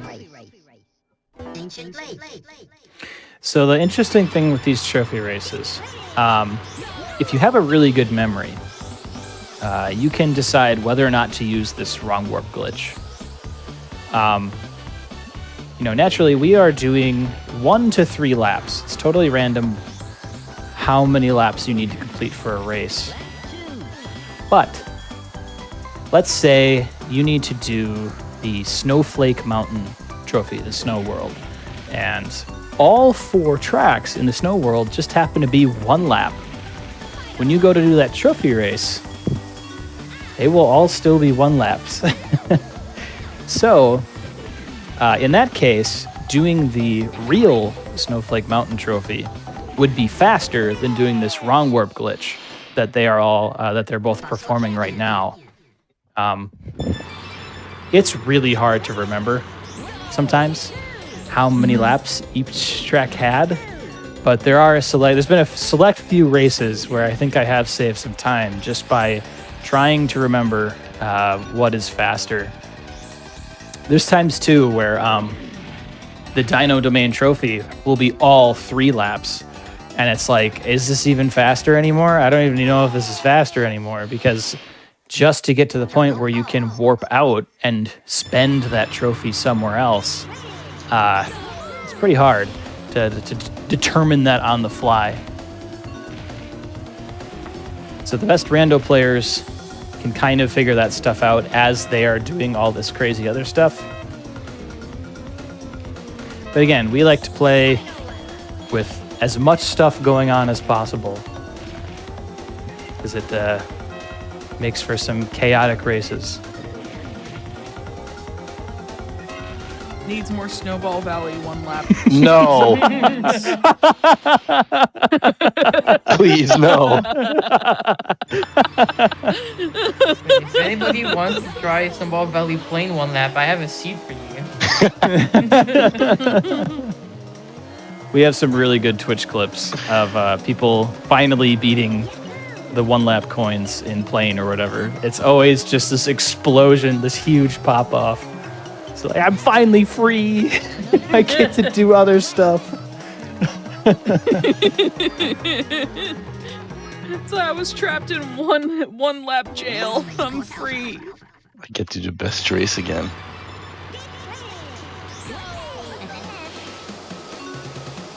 Oh, you're one-warping that one. I see. You know, when you say that, I know you're doing Spaceport Alpha, because that's your favorite track. So It is the best track of the game. No.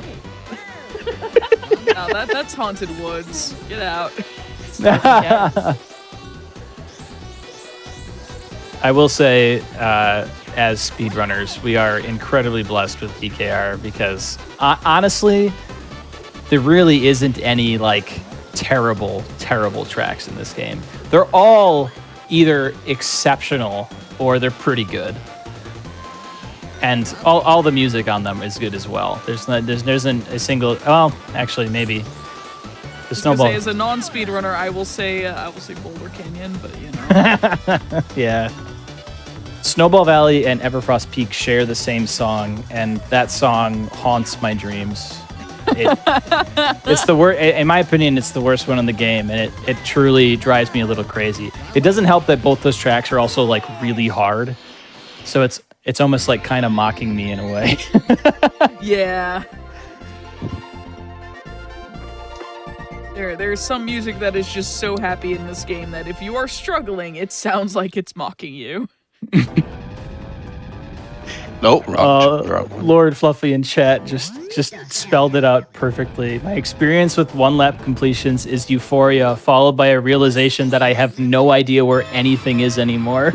Because it's been an hour since you've played Randomizer. You've just been playing 1 track. Yeah, it's like, oh, I've lived here for so long. I don't remember. I have no memory of this place. Suddenly, I don't want to leave anymore. No, bring me back to the 1 track. It's all I know.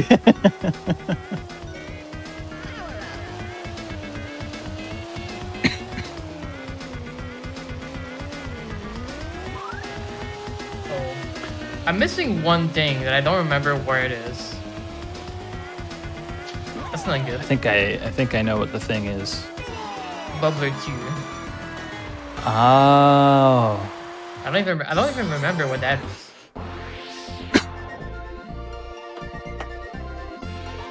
just come out of the other side of whatever you were stuck in for an hour. What year is it? Find the nearest newspaper. It's 2053. I finally did it. I was in that track for 30 years. At last, Ben is entering into WizPig 2. Can So you this miss is up a the- couple of minutes? I can catch up. Do a No. couple really cool backflips. Yeah, Do some cool tricks. Just waggle a little bit. Do a flip. Yeah, just a little bit of swag. Come on. This Swiss picked you to be like 1 lap or something. This man knows like 5 laps all of a sudden. That would be wild. That's not even in our settings. Yeah, how did this happen?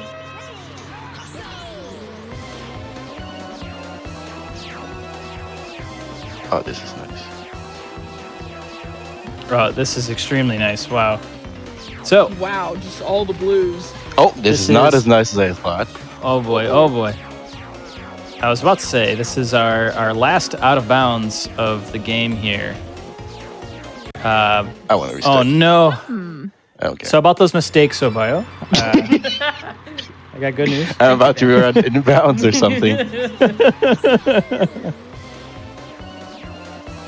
Yeah, this is the final track of the game, and it stays that way for Randomizer because it is an epic ending, honestly, with the big drive up to the door.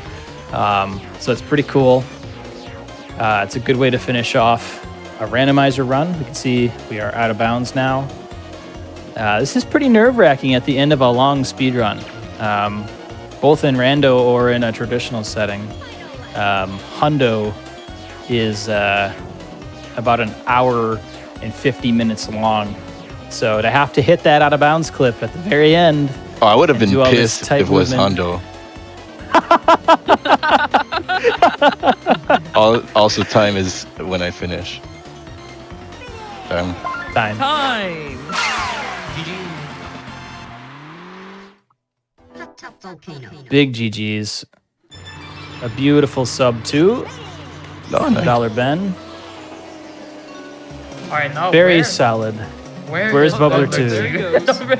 WizPig must go. His people need him. Yes. Goodbye, pig. Yeah, do you remember where Bubbler 2 has been? It's in Bluey 2. Did I not? do Wow. Spaceport Alpha.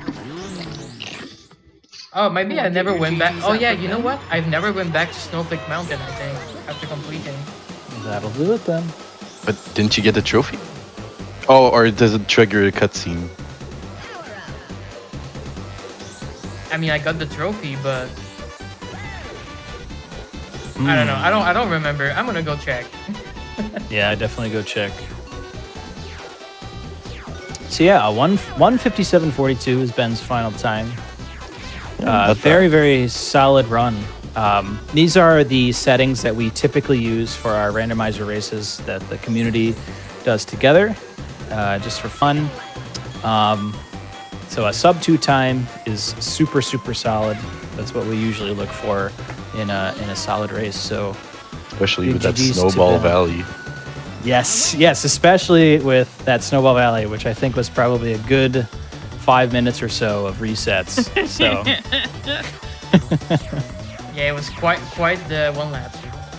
oh, we're seeing some shortcut action here from I mean, Oh, I struggled a Armillo. little bit, you know. Oh, thank you.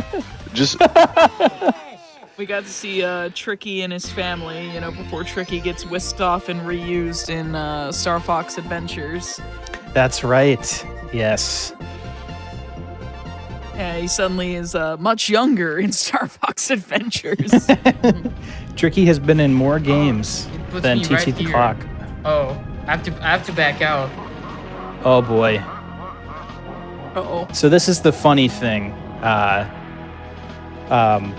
don't know why they did this when they made DKR, but in the vanilla game, you get this huge, long, epic cutscene where you have to race WizPig for the second time.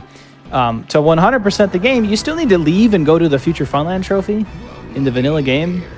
So if you're running 100% without using glitches, you have to do what Obio's about to do here in a sec, which is just kidding. We got to go somewhere else quick. Yeah, see ya.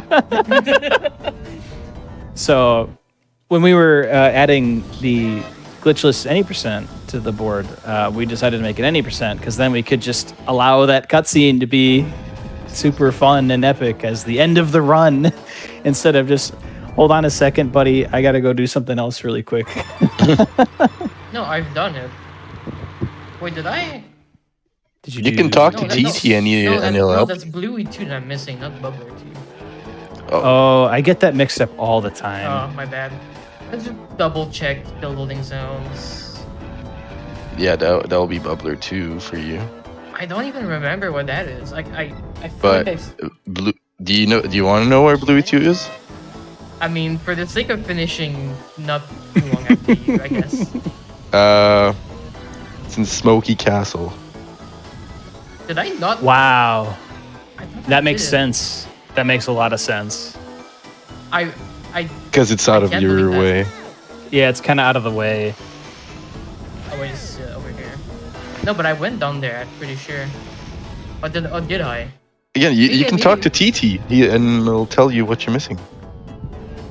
No, I know what I'm missing. Dragon Forest. Oh wait, does TT actually tell you what you're missing? Yeah, he has a status screen. Oh, that's so cool. Well, Yeah, I it's knew I very was nice. missing a part of the amulet, so that wasn't even really useful to talk to TT. Like, you could see that you had 3/4 of the amulet, but it doesn't tell you where it is. Yeah, you still have to remember which one you didn't do, which is kind of. That's why But the yeah- tracker is so helpful. But yeah, I Oh, was, so why are we gonna do the yin? Yes, there, yin and yang. yeah, Into the void with ye. into the void. But yeah, for some reason I remembered doing this, but I guess it was the other rando I did yesterday. Yeah, 'cause the Go- first oh my one god, was yeah, hover. when you Yep, when you do like seeds like in close proximity, it gets really, really hard to remember or to be able to tell them apart. Like I've watched myself or other friends do like back-to-back seeds of various randomizers. Be like, yeah, that's over there. It's like, no, that was last seed. That's very different now. I can do like one a week. That's when my brain resets and I can like remember. Yeah, sometimes I do multiple DK64 rando in one day, and it's just like the second and third one, it's always like, oh, no, that was that seed.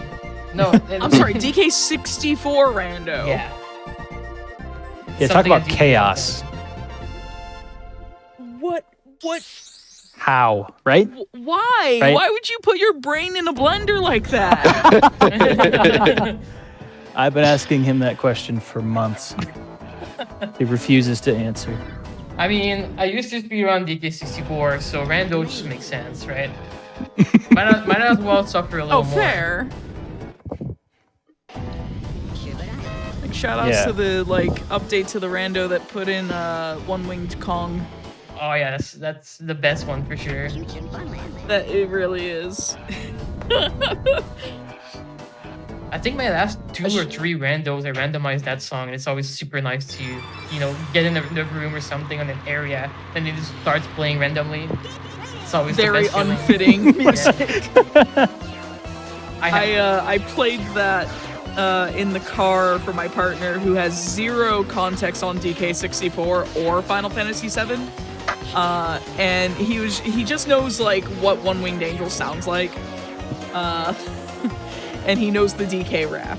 That's all he knows. And just when I played that in the car, he was like, if this wasn't a giant meme, I'd say this is actually a really, really good port of this song into this sound font. But it's a giant meme.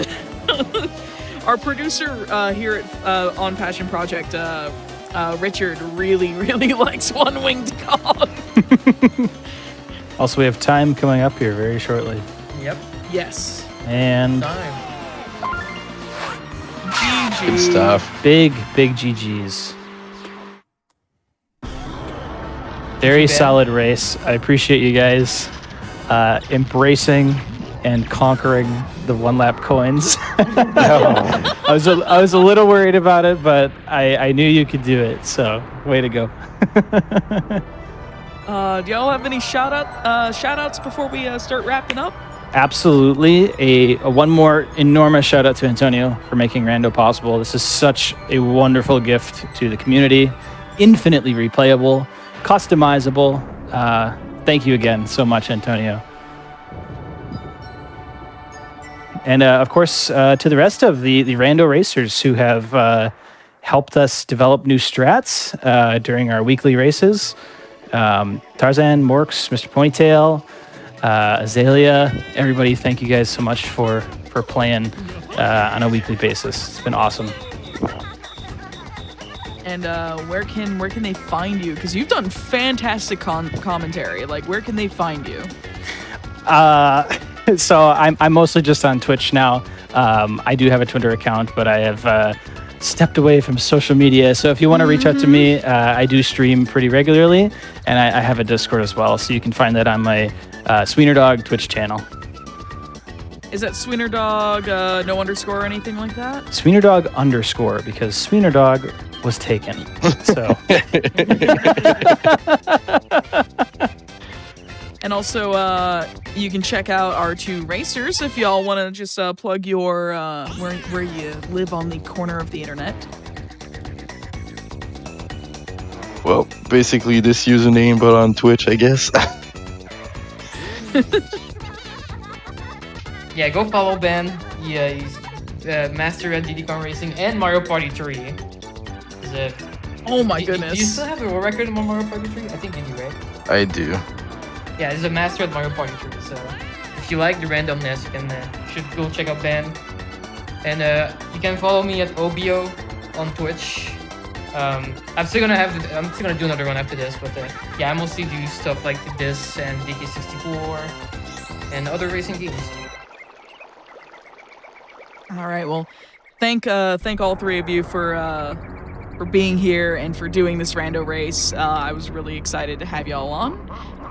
OBO will be having you stick around in just a few for your Armillo run. I've never seen Armillo. I'm really interested to see it because, like, unlike me having a bunch of casual knowledge of DKR, I have no knowledge of Armillo, so I'm really excited to see this. So we're going to take a quick break while we get set up for the next game. And just a reminder that your subs, your Prime Gaming subs, your gift subs, and your bits cheered here on the GDQ Twitch channel do help support Games on Quick Hotfix. And if you enjoy watching speedruns daily, consider subscribing to the channel. And if you're watching on YouTube, if you've watched this Diddy Kong Racing race, be sure to press the like bucket. God, why do I always do this? I try not to do it intentionally, and then I do it anyways. Press the like button on this video and subscribe to our YouTube channel and go to twitch.tv/GamesDoneQuick to watch our shows live. So we'll be right back in just a few minutes with Armillo Any Percent by Obi.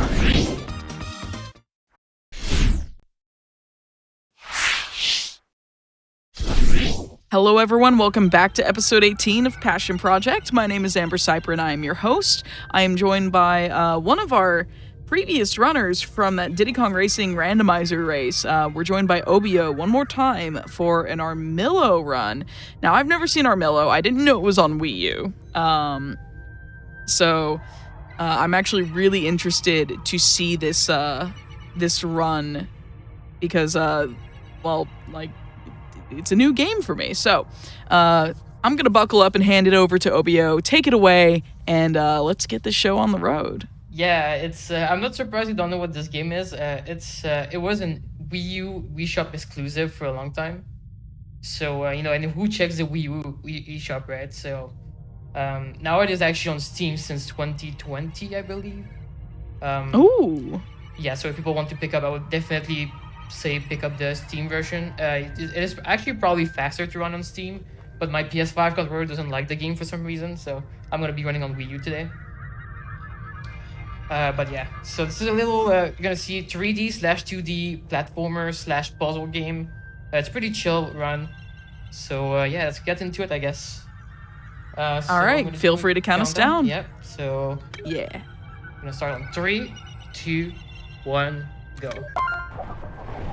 So for the difficulty setting, basically you just have like one more health, so it's not that nothing else is different. So that's why we run on the easy difficulty, just so we die less essentially. But yeah, the main protagonist of this game is called Armillo, big shocker. He's an armadillo, and you get to roll around and do cool stuff. So you start on his home planet here. And essentially, it's cute. Yeah, it's a really very, very cute game. And those little blue guys are called critters, and they're your friends. And you have to sometimes you don't have to collect them in every single level, but they sometimes help unlock gates like the ones in front of us here, and do other stuff later as well. And essentially, what the game is that there are some robots trying to like take your home planet, this one. So you go on a whole adventure throughout planets to try to defeat the bad guys, basically. So one of the abilities you have is a dash that you can do like this. You can use the dash to destroy either the little glass thingy where the critters are imprisoned, or you can use them to destroy these blocks here. You also have cool power-up like this one where you become big and you can like crush things. In this case, it was used to open this gate. So one thing you're gonna see a lot is all these gates. There's gonna be a bunch of gates that either requires keys or like you to do certain things to open them. And very often you either have to complete a puzzle, use some power-up to kill some enemies or stuff like that. So, and also here is the first subworld. So the subworld is a place where it's basically toxic, and you only have 30-second time in it. So you need to really go as fast as possible to get out.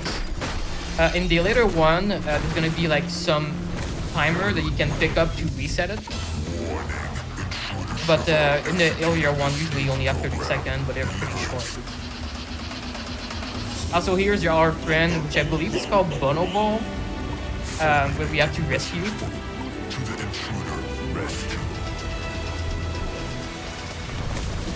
And yeah, so now we have to end this level here. Gonna collect the critters. Also, there's these little like tornado kind of thingy checkpoint that are used a lot throughout the run, where they're usually used like unlock gates to access other part of the levels, or like access subworlds, stuff like that. And that's pretty much the end of the level. So at every end of level, or most of them, there's a moon. Where you see there's a bunch of orbs that you can get for more points, because there's like the scoring system where depending on your points you get like a bronze or a silver or gold medal. But if you collect the orbs, it means that the point process of counting down takes more time, so you don't want to collect them. But there are 3 different ways to skip waiting the moon out. So I'll point them out when we get there. But on this first one, we have to wait. So what was 1-1? So there is 5 worlds in this game, and every world has 4 levels. So the 4th one is always like a more boss rush-ish level. And the other ones are just, you know, you beat the puzzles and get to the end. And here we get to see the amazing wheel looting. Very fast. But yeah, on Steam it's pretty much instant if you play. So yeah, I'm glad the game ended up coming to Steam. That's actually really cool. Yeah, I found out not that long ago actually. And I was oh, that's pretty cool. And it's actually, you either can get it free or you can pay like $5. But either way you get the same version. So it's actually pretty amazing if you just want to try it out.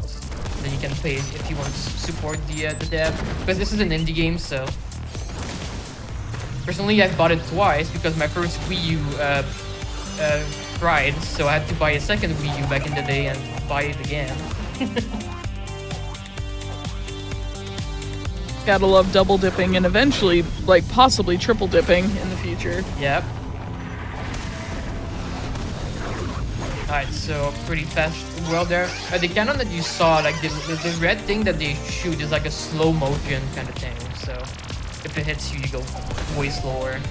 But obviously if you go fast enough, it doesn't have to reach you.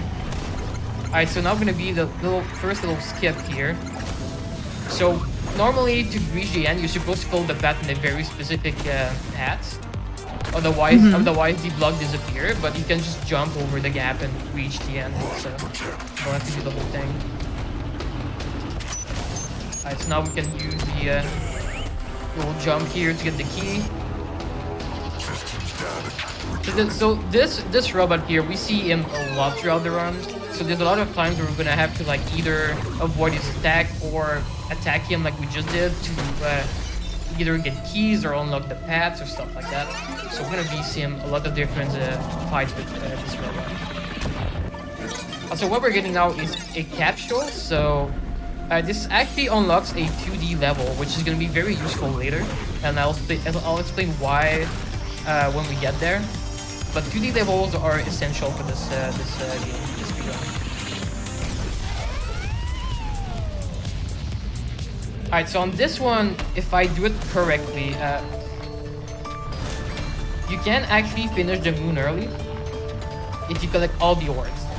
Oh, which I messed up the path, so I probably can't now, but.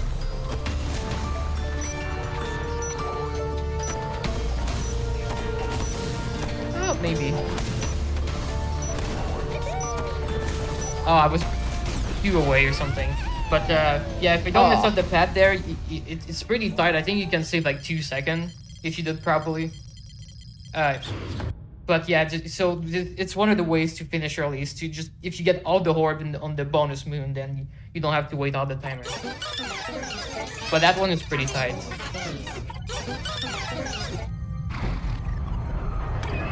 Alright, so 1-3 as like the first big skip. Well, it's actually like multiple skips, but we get to skip a decent amount of this level. So we're gonna do the start normally here. We need the critters over here for the gates. So we're gonna get those.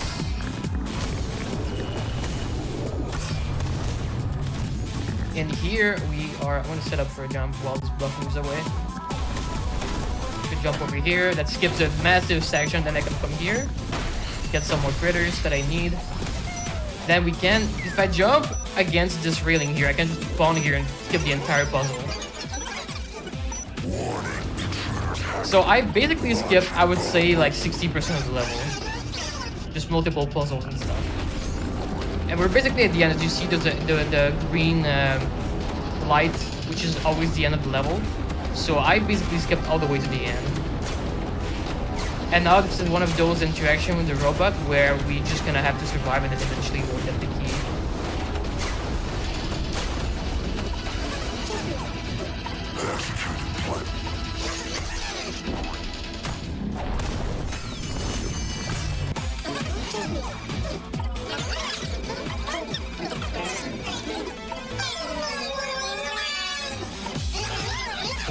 More. Also, one thing to note is that the bonus time on the moon is totally dependent on like the amount of critters that you get.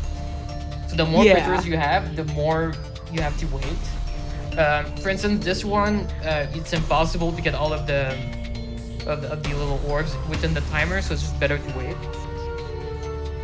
But on some other level later, actually, if you get 0 critters on any level, you don't even get to go to the moon. So you completely skip this. So we have it routed out in especially the later levels where we don't even get a single critter if we can. Just completely skip this.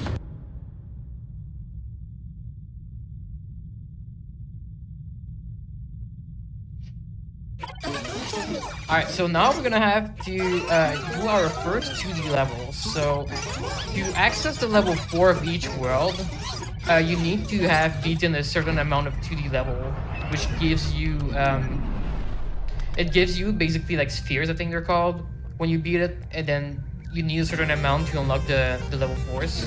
In this case, we only need 1, so this is the secret for level 1-2. Those are my favorite level, and the music is sick. Ooh, yeah, this music is good.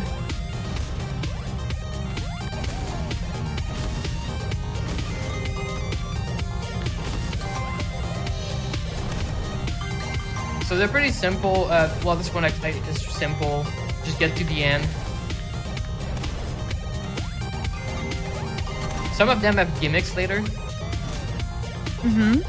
But since this is one of the earlier levels, it's a pretty straightforward one.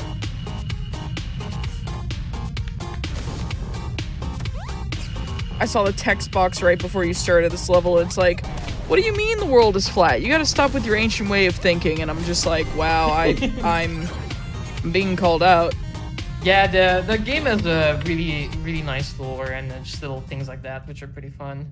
Obviously, you don't really have time to read them too much as I'm trying to go fast, but I would definitely say, recommend playing the game just to read those and experience all the levels.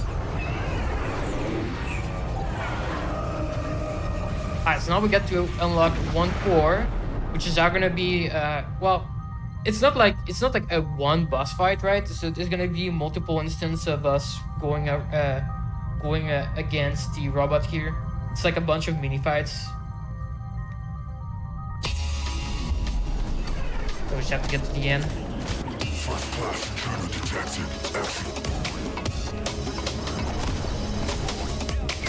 I like how everything else speaks in like its own kind of gibberish language, and then there's this robot UFO thing that speaks in perfect English. Yeah.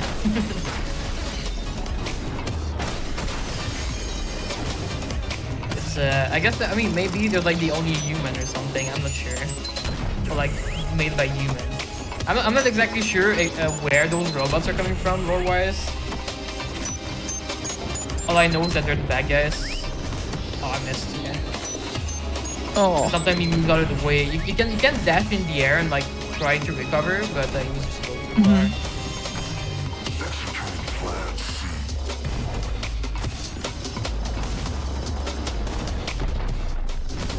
Also, these you get the extra health, so pretty good if you get hit.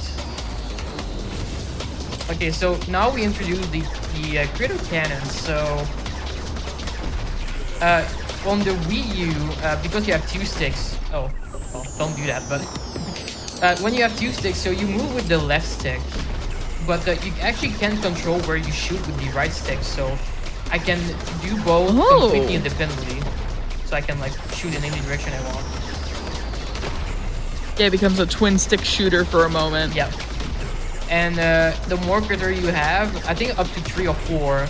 You shoot faster and faster. If you have only one, you shoot pretty slow. If you only have one critter, it has to like come back to you and stuff. But yeah, it controls it actually really well.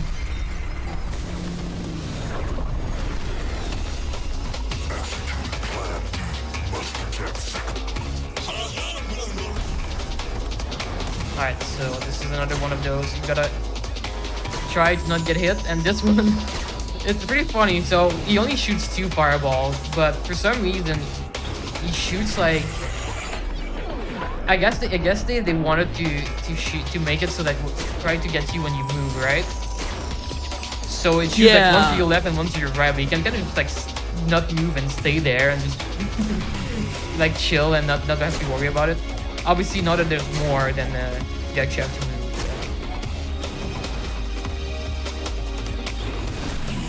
Yeah, that would just like at first it would just kind of lull me into a false sense of security where it's like, yeah, you just got stormtrooper aim, it's fine. Basically, it's like the typical bad guy aim. All right, now we gotta talk to your friend, which turns out he's betraying us because he is mind controlled.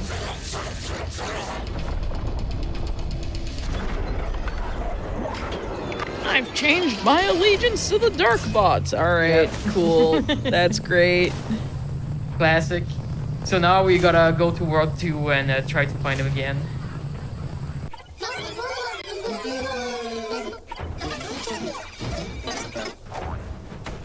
Oh, it's your brother too. Oh my god. Yeah.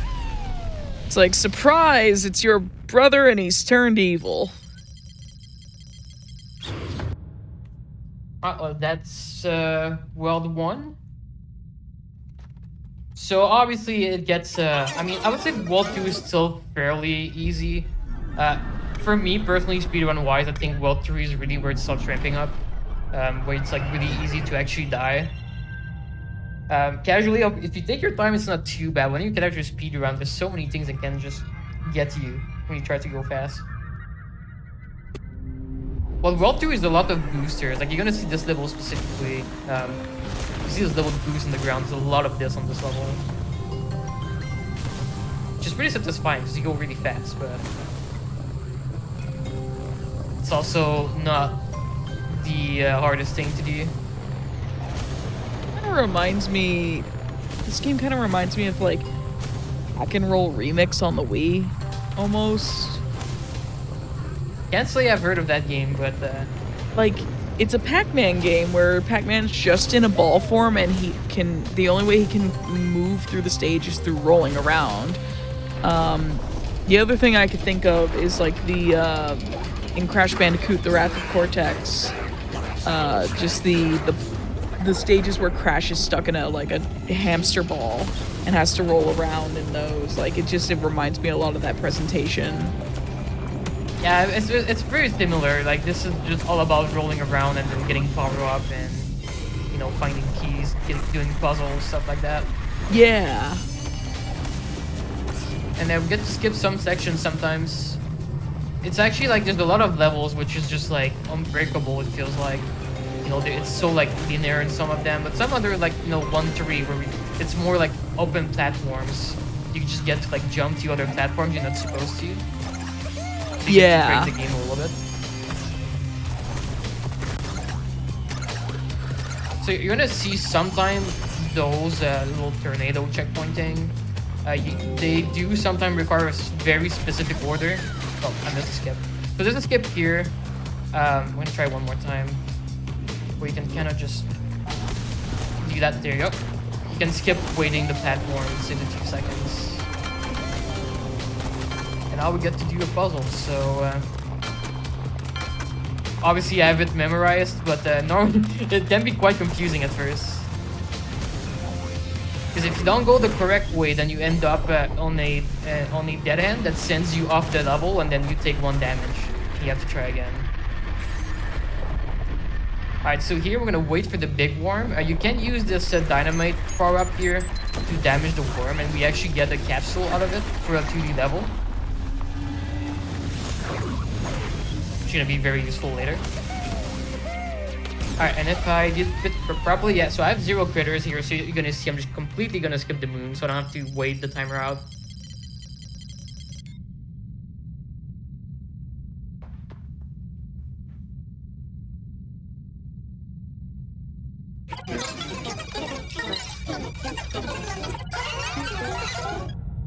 Alright, so 2-2. Is 2-2 the one with the big skip? Like, I don't, like, I remember the levels visually sometimes, but not always by, like, the number. Oh yeah, this is the one. Yeah, I definitely have had that. Yeah, so there's a pretty decent skip on this one. Hopefully I'll be able to get it. So, first off, we start with this critter cannon. Open this gate. Hopefully I don't get put here. And I'm gonna make sure I get the critter before the checkpoint. And then I'm gonna purposely take damage so I can jump again. And then I'm gonna do a precise jump here. Yeah, I missed it, but that's why we get the checkpoint. So we should try again here. Okay. It's probably the hardest skip. It's really, really tight. And the problem too is that you don't see it, but the fence is like really in the way, and the ad boxes stand quite a bit far to the left. Yeah, the depth perception looks really difficult to handle. There it is. So you have to skip a decent amount of the level there.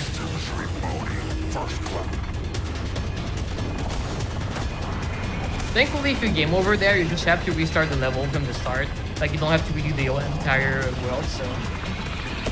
Oh, that's good. Yeah, so it's not too bad if you mess up. And now we have to use this robot, which is gonna try to attack us to break our way out of here.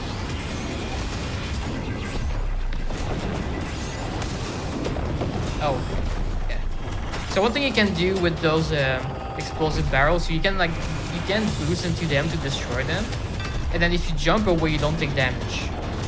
So instead of waiting for the robot to break it, then you can just clear the way yourself.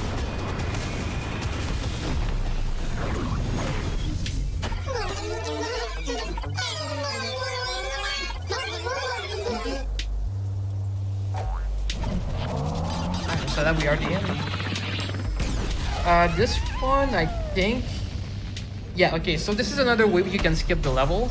So you can just take damage 3 times and end the balloon early. So if there's a way to take damage, you can just do that to skip having to wait. Oh, neat. Sadly, most of them don't have a way to take damage. Yeah, but that one does. So hey, you Yeah. gotta use what the game gives you. Yeah, of course. At least they were nice on this one. Especially since we have 12 critter for this one player. So the timer is quite big too. So it's really convenient.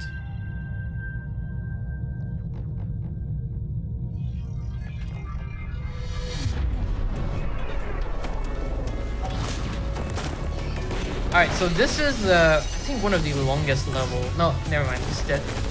It's 3-1. It's long. This one is also not too fast, mostly because you have to wait for these rocks to clear your way. Sadly, the rocks there, you don't have a way to break them without the falling ones, so you're just kind of stuck waiting.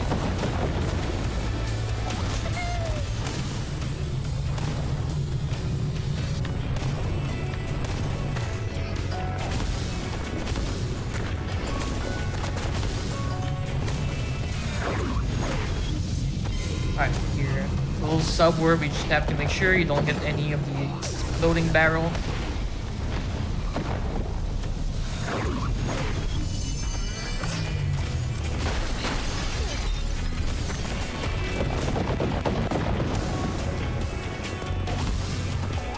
So more of the hitting the barrels, but jumping back not to get damage.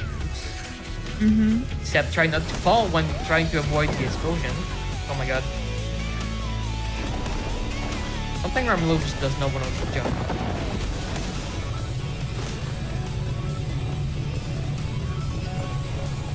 Here we have another puzzle, though this one is pretty straightforward.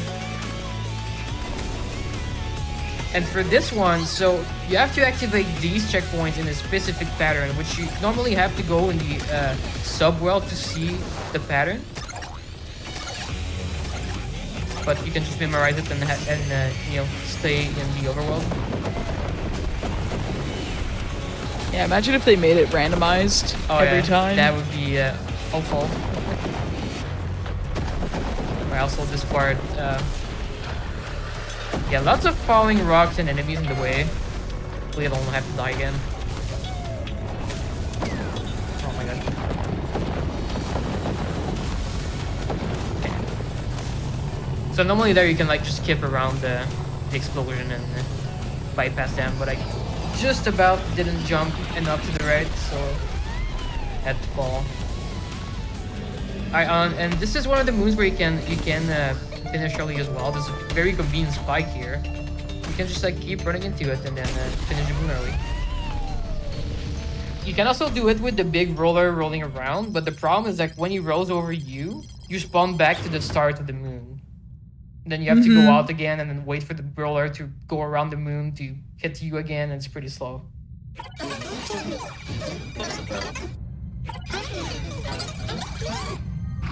Alright, so now more 2E level. So you have 2-2 and 2-1. This one is all about gears, so there's a lot of cycles here.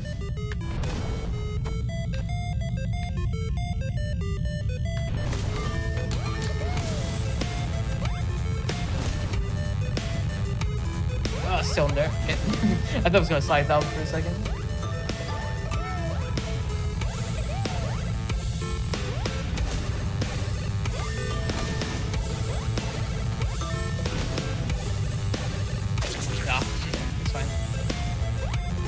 Thankfully, the respawns in this game are very convenient most of the time. Yeah, that was a very generous one. I got stuck on the side of the wheel there.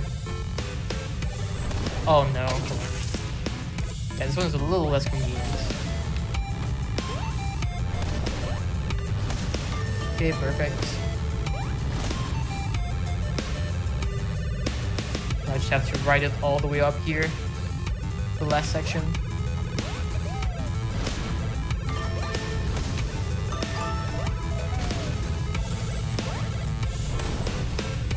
This music is a jam. Yeah, the 2D levels definitely have the best music. It's one of the reasons I wanted to speedrun this game back in the day. Just like, just the music on most of the levels are really good, especially the 2D ones.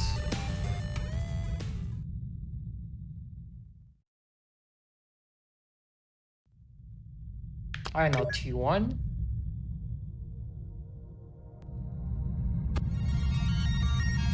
So this one is like a gimmick that you're gonna see for the second half of this.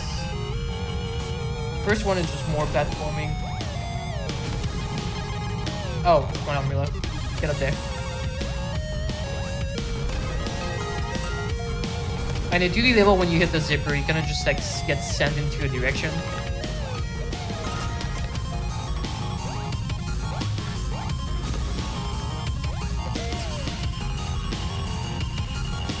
Alright, so the gimmick of this level is when you hit this power up, you like slowly shrink. So basically you have to make your way to the end while you're shrinking. Because we're speedrunning, obviously, I kind of go faster than what the game is expecting, so I have to wait pretty much everywhere. Yeah. As you see the finish on the right here. You get so tiny. Yeah, you get very, very tiny.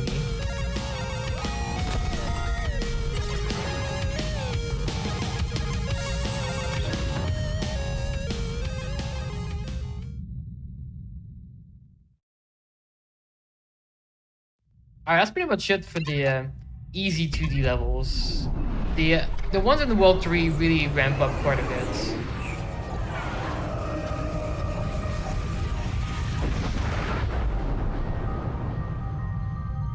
Alright, so G4 is gonna be mainly getting our brother back. So there's gonna be quite a few, like, you know, mini boss fight or stuff like that to do. Mm-hmm.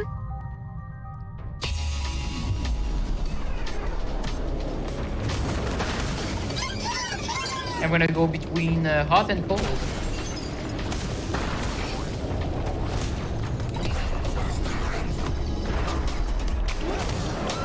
Okay, so more dynamite.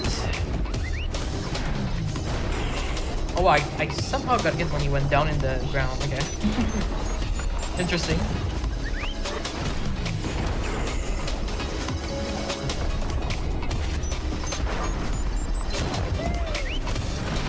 Okay, so 3 should be it. Yep. I'm gonna take the help just to be sure.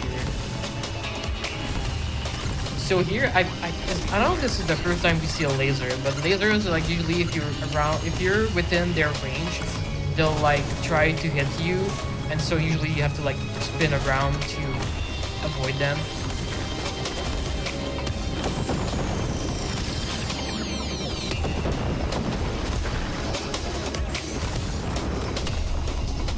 So here a mini boss. So this one is pretty straightforward. You choose like a rock bomb kind of thingy at you, and then you just have to like push it back at him. But even choose is gonna be the cannon strength, which will fire at you. Just gonna make sure you don't get hit. There's also one on the other side. If you get close enough, it's gonna shoot at you.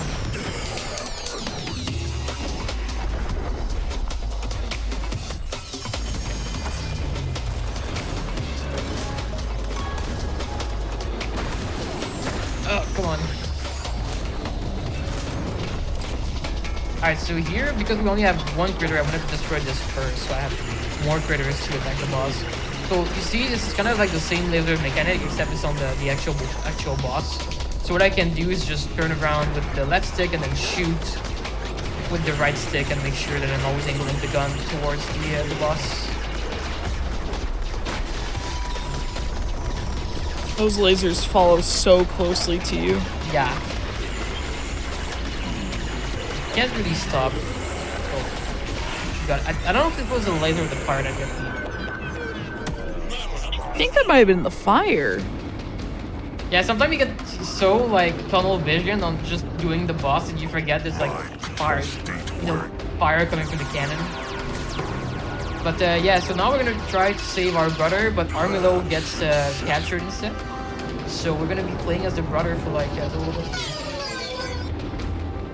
And the brother has exactly the same control. There's nothing different. The only difference is that he's blue, basically.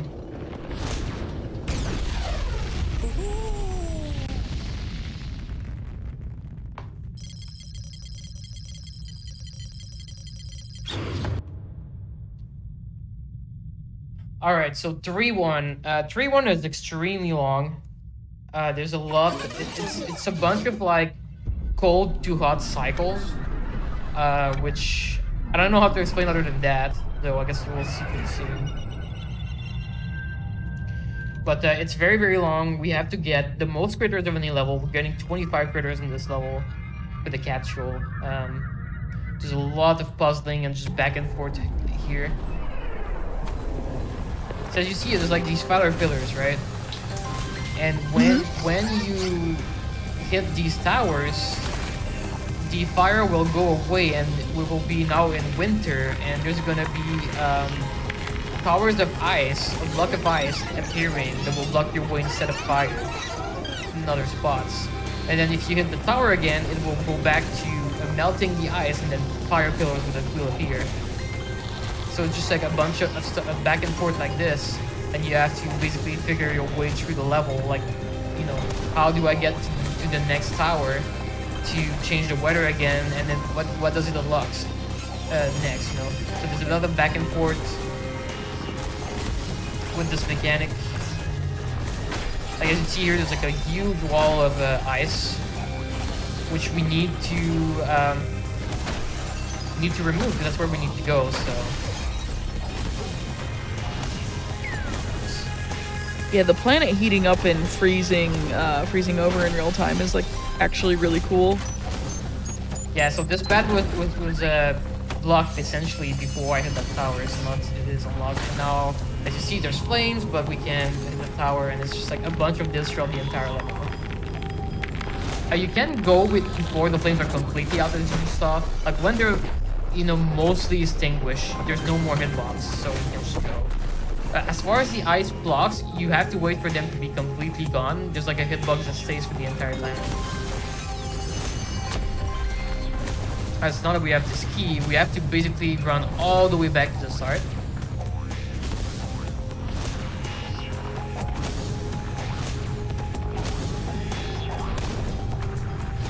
You enter this door.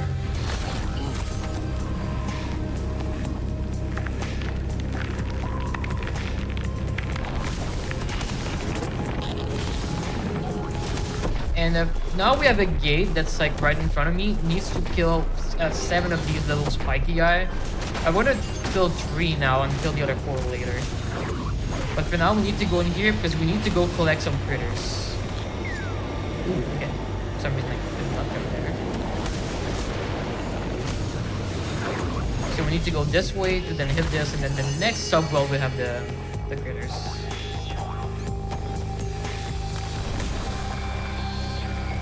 Oh yeah, this way. Take this.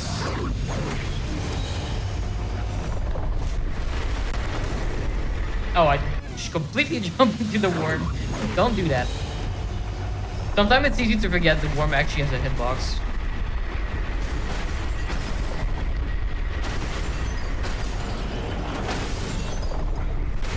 Okay, so 22. And I'm gonna get 3 more in the next subworld. Now we can use this power up again to destroy these 4. Then it opens up this gate.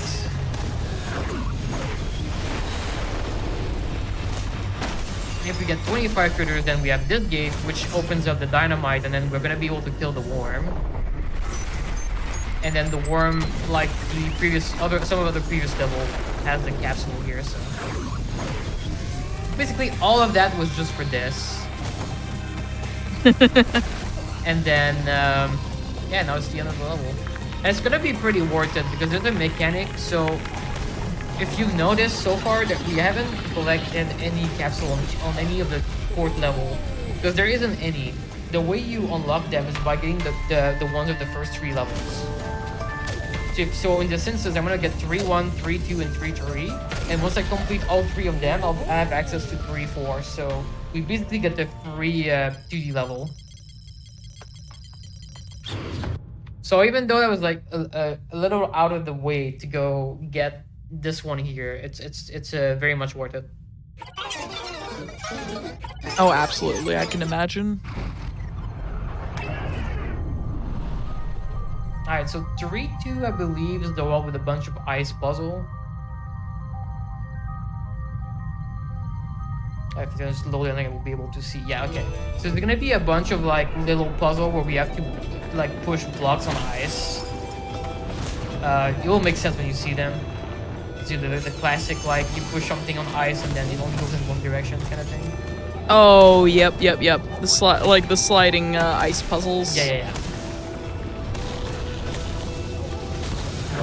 Here.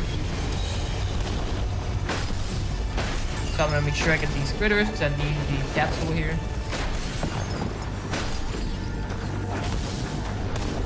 This one at least is pretty easy to get. It's on the way.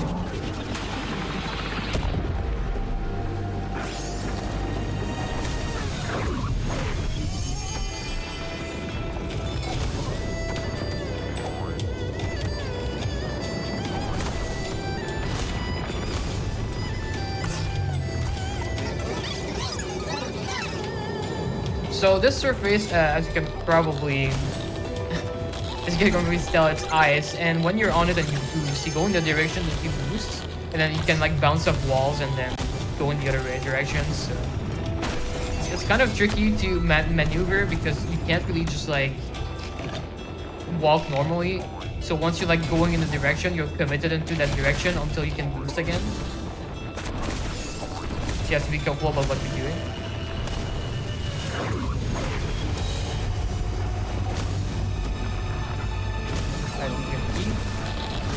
So it's more of these ice puzzles. So there's a few of them. They get progressively harder.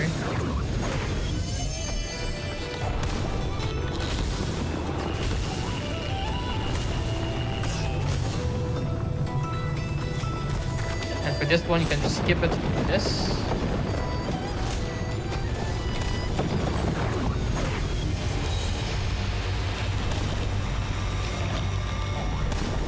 Alright, so this one, quite a few steps to complete.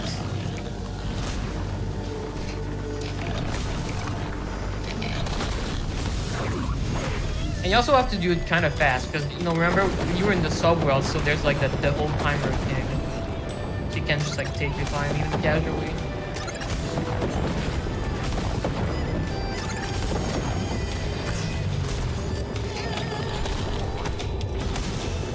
This one, I actually broke this puzzle in practice yesterday, and I have no clue how I did that, but when I entered here, I pushed it up, so it was supposed to end up in the top right corner, top left corner, but it somehow stopped perfectly at like the oh my god. I'm just sliding around, but trying to go fast and doesn't work out. But yeah, it stopped perfectly on the line that I could just push it to the end somehow, and I have no clue how I did it. So instead of having to push it like a bunch of time to align it perfectly to the level to like where I could push it to the end, it just kind of did it by itself somehow, and I have no clue what I did. I tried to replicate it earlier, but no success, unfortunately. But if I could find a way to do it consistently, it would save like quite a lot of time there, having to push it twice instead of like 5 or 6 times. So this one, I messed up, but technically it's like possible to complete it with 1 or 2 seconds left, I think. But it's quite tricky with your own ice.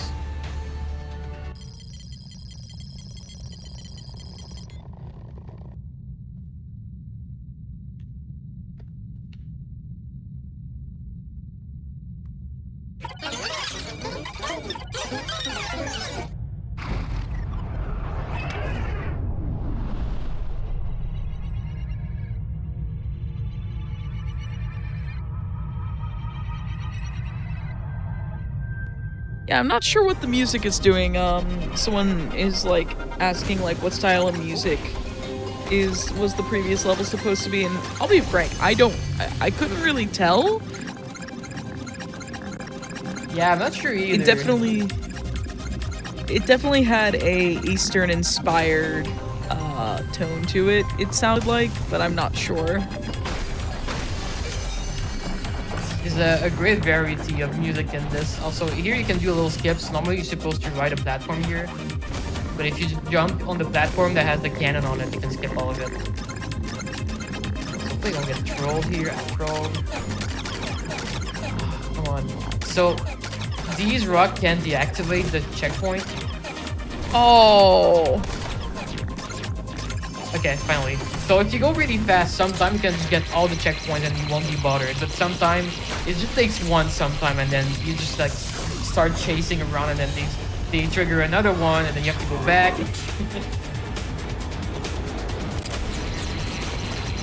So you basically, when you get there, you hope that the rocks are nice to you. So we can use the laser. Exactly like the cannon, you can just use the right stick to aim whenever you want. So you could be moving in one direction and shoot in a completely different direction. So pretty cool.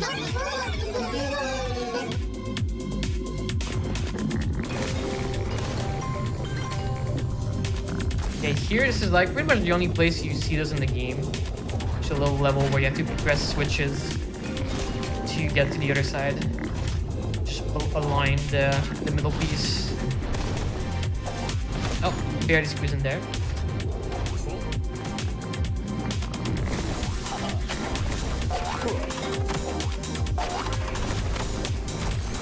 Alright, for this game we need to activate some checkpoints. So this is more like the puzzly part of the level, I guess. You just have to go to where the checkpoints are, activate them, and then go back to the gates.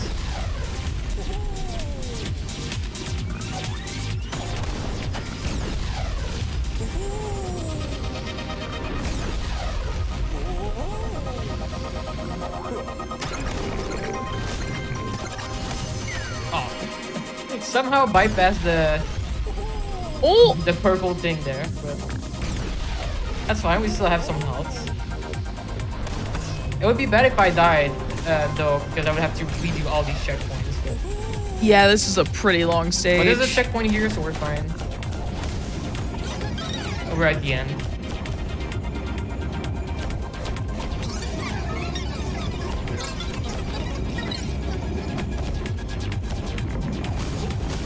Oh my god, okay. We're fine. So sometimes, when you're in the cutscene there, if you boost into the cutscene, you retain the momentum afterwards. And it kind of caught me off guard because I didn't know exactly in which direction I was going. But I almost died. At least I caught myself. Alright, so now that was 3-3, so we're gonna go on a spree of 2D levels now. Everyone get ready for some bangers. Yeah, I have 2 bangers. Also, probably some of my favorite level in the game. Both 3D, 2D together. Some really, really good levels. So it's gonna be our biggest like segment of 2D. Because after this goes 4, I think there's only one more after.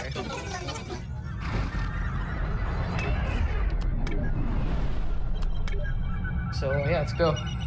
This one, oh yeah, this one is all about cycles. And it's surprisingly easy to mess them up. So essentially the only thing that can really hurt you here is getting squished. So you need to avoid getting squished at all costs. But you also want to try to do the cycles, so you have to be careful.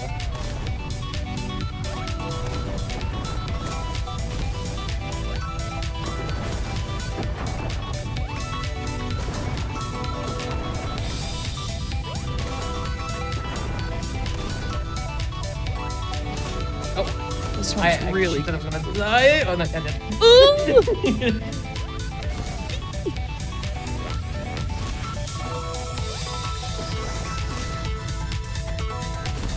I'm sitting here jamming out, and all of a sudden, just nope, smoosh. Smooshed. Yeah, exactly. It's surprisingly really easy to get squished on this level.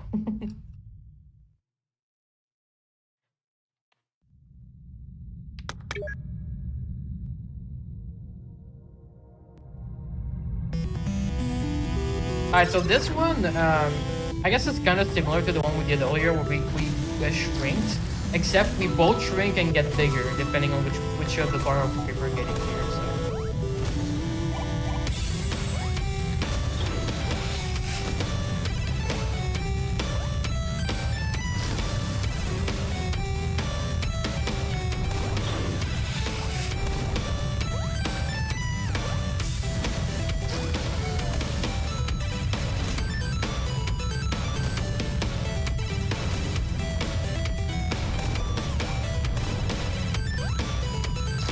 So here we can do a little death warp, where if you take a hit, it just puts you back over here, which is exactly where I need to go. So very convenient. Oh yeah.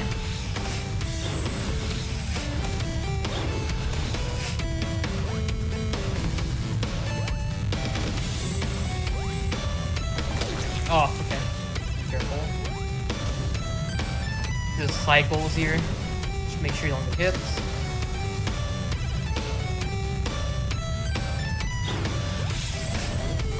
And we get to the end. So there's a lot of cycles and stuff in this level. But we do have a little death warp, which is pretty nice. I actually found that thing yesterday when I was practicing. Because I didn't used to do this. Ooh. Then I died and I was like, oh, you can just like death warp, go over there. It's way faster. So that was very convenient.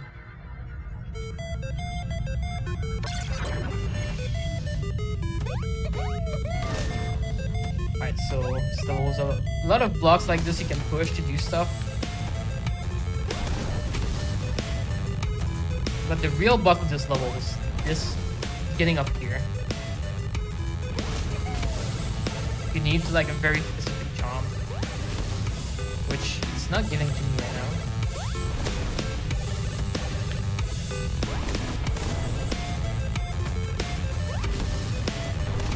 Come on.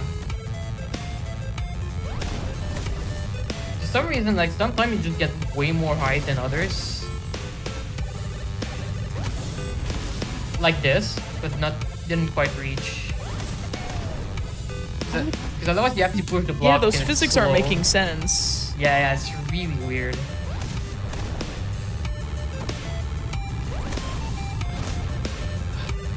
Yeah, I'm gonna try a few more times, otherwise I might have to go push the block. And sometimes you can even get like a third jump for some reason.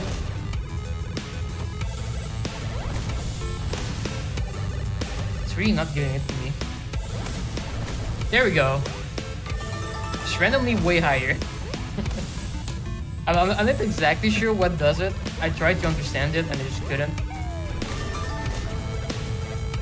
And sometimes you even get like a third jump randomly when you're not supposed to. Like it's a really strange wall there. Otherwise, it's like a bunch of switches.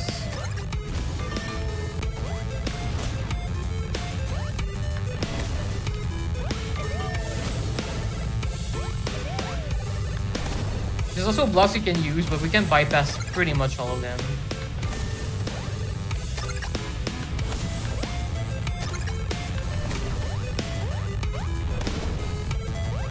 I'm just like kind of like big head bobbing right now. I'm cat jamming IRL.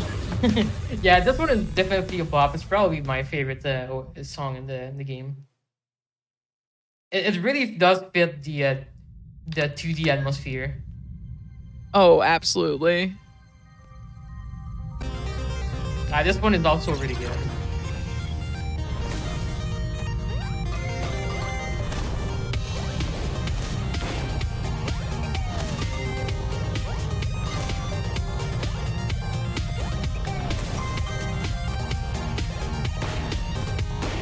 Alright, so for these blocks, you're just gonna have to stand on it and then we'll go down. if you try to touch the other block, it will also start going down. So you want to really try to not to touch the one next to you.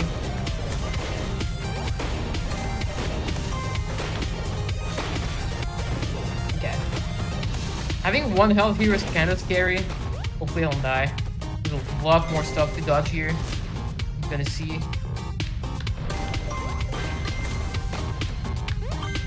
I'm gonna play it safe. There's also these lasers here.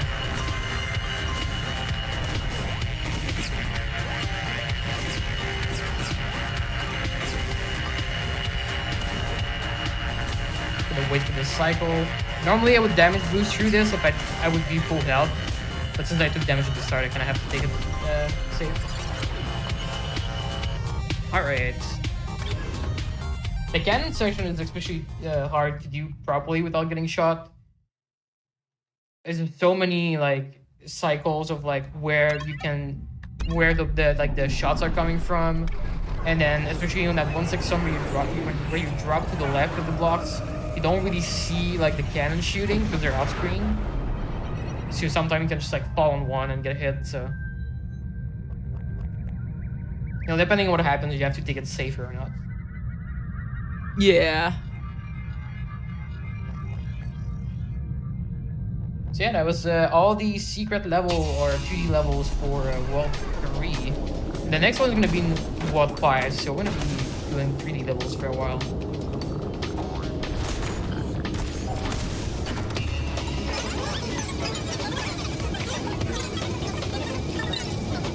How'd you end up coming across Armillo anyways? Because it just seems like a really interesting game to come across on the Wii U of all things. I honestly don't remember how. I don't know if I was just browsing the eShop or I saw a trailer or something. I just know that when I saw it, I remember being like, huh, this looks like a fun little indie game. And then I tried it and I was like, wow, this is actually really fun. Then afterwards, I was kind of just like, well, might as well try to see how the speedrun is. So I did a few runs and that's pretty much what happened.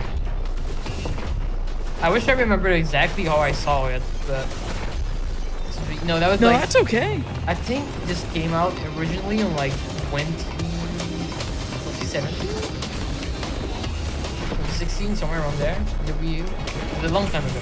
We have 2014 is the release year. 2014. Okay, I definitely did not find on the release. Let me double check. The Googles. I mean, you guys are probably right, but yeah, I definitely did not find it until I would say 2016. Yeah, released on July 3rd, 2014 for the Wii U on the eShop, and a Windows port was released on July 3rd, 2020 for its 6-year anniversary. But yeah, I must have kind of pressed some kind of trailer or something.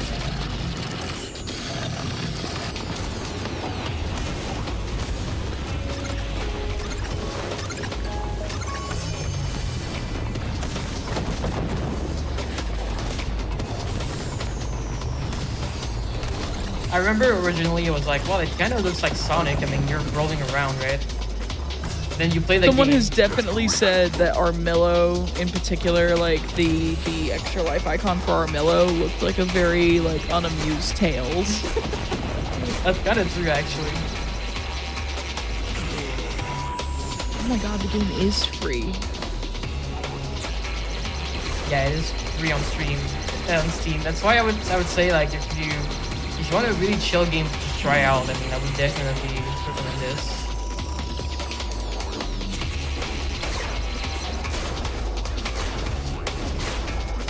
The only thing is, for some reason, my PS5 controller really doesn't like the game, but you know, I'm trying to use PS5 on PC, so that might be why. Yeah.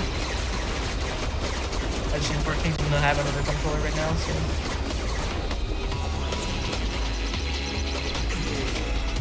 Remember volume jump scare? I might have moved a little closer to my mic. My bad. Also, I think I moved closer when I had to Google. This is is also like the one place in the game that's like there's like noticeable lag. Like when you shoot all the fireballs, it's like actually so laggy. Yeah, I saw the game was going right through it. It was just like, nope, I can't handle it right now. Yeah, the Widow was chugging really hard. It probably doesn't do that on Steam, but I haven't played all the way up there.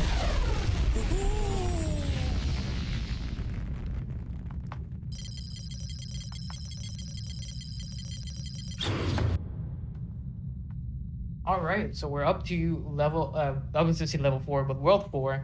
4-1 is the most broken level. If I do it properly, I hope you guys don't blink.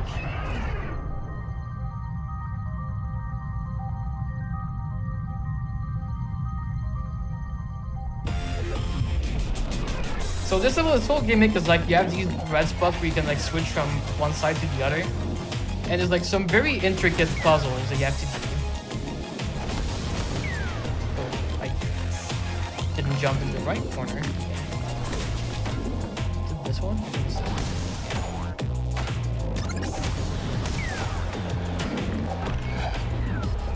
Wait, sorry, not here. We go over here. It's kind of easy to get lost here. This one's camera is... Whoa. Yeah, the camera here is weird. I'm gonna put a motion sickness warning out for folks. But we're done, it's fine, it's fine. Yeah. So we basically, as you see, there's like a bunch of like platforms. We just completely skip a bunch of puzzles.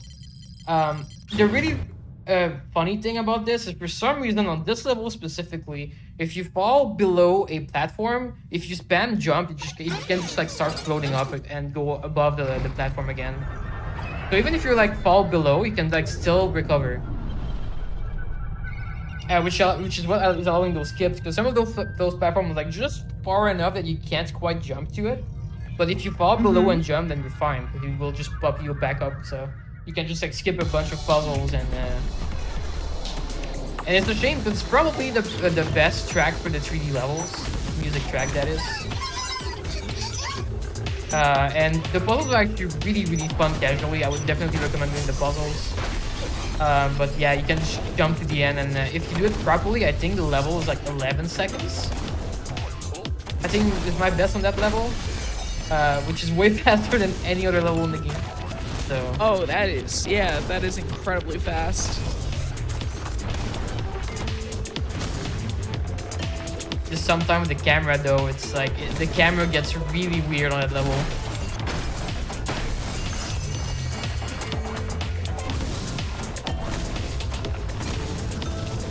So this is like just a big puzzle maze kind of level.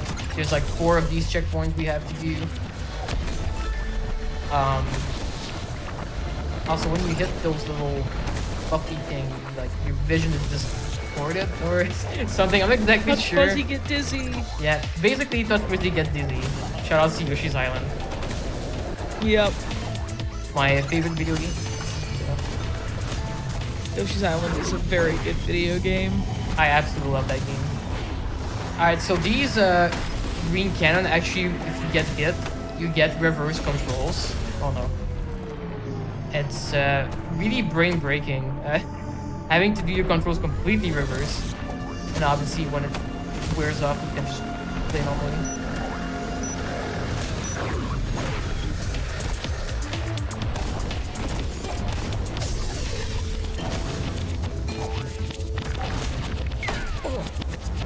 Oh, okay. You can kind of just skip that if you platform properly. If you push this guy, you can use the key.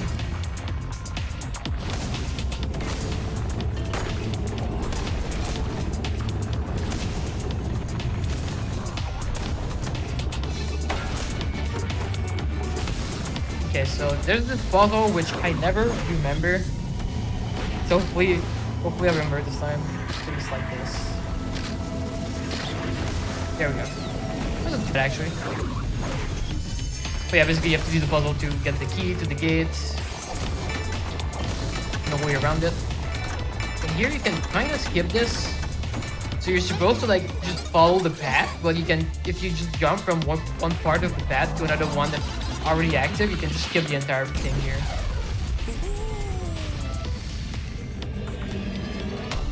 And yeah, this moon you can't skip, but it's pretty fun. You know, you just bumper around. So basically, you know, a little pinball machine.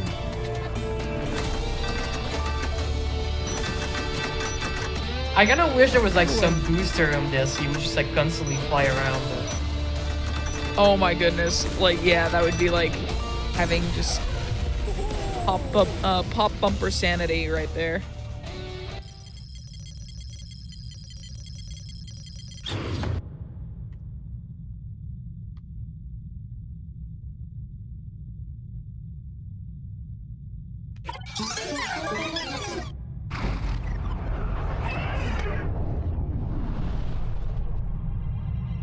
Alright, 4-3. Is this the food level? I think it is. So this is a level, well, if we can load in. Yeah, okay. So this level is a bunch of, like, food item all around. And the gimmick of it is that you have to, like, eat all of them to become big so you can progress through the rocks here. So we're binge eating here.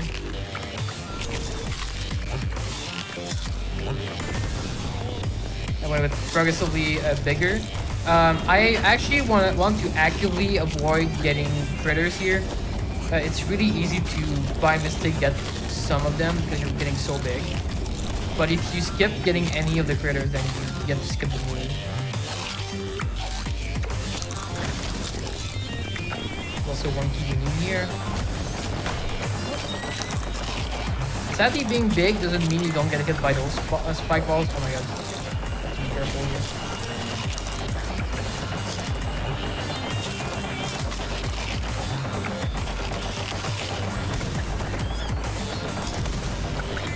We should be fine.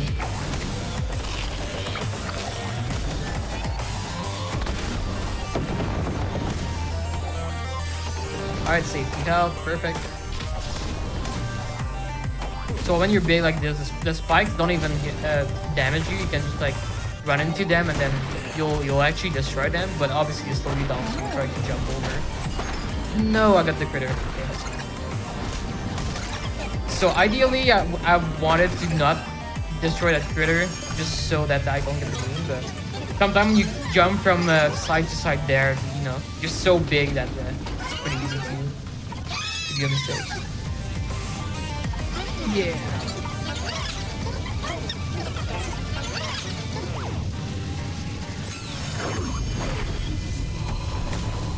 And here there's like a bunch of portals which you actually want to avoid because they don't send you to the end. You actively need to like just bypass them and get to this one, which spawns you near the beginning. And you can go here, go here, use your red key to go to the end.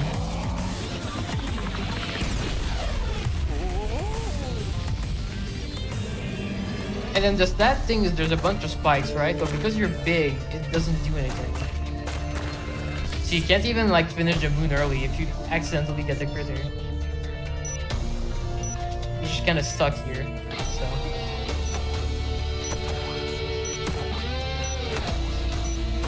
Oh yeah, because you can't damage yourself. Yeah. This is the drawback of accidentally getting a critter. Alright, 4-4 probably has the hardest minibus section, which is the last one of the level. I actively, I very often die at least once on it. Hopefully I will not this time, but it's actually like, it's actually one of the part of the game that's like actually hard even though easy, so. Hopefully it goes well this time. But this is basically just a gauntlet of like, I think there's 3 mini boss fights against Armillo, and then at the end we get to gain him back. we unlock him again, and then what 5 would be wrong with Armillo.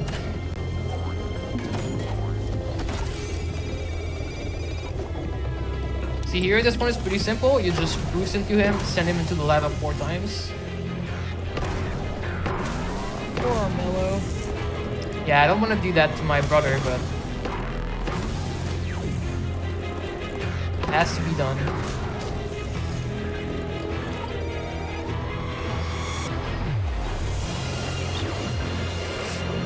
Then he becomes big Armillo. And you can use the laser to open up these tin cross.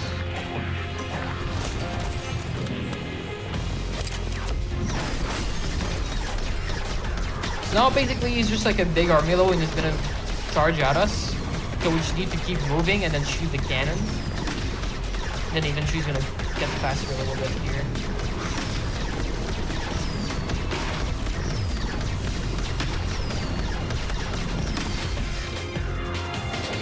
So that wasn't too easy phase. The next one is the one that I struggle with as well. Just getting there is some platforming that's not the easiest. There's a little skip you can do here. If I just wait, I can jump to this platform. Skip having to go around.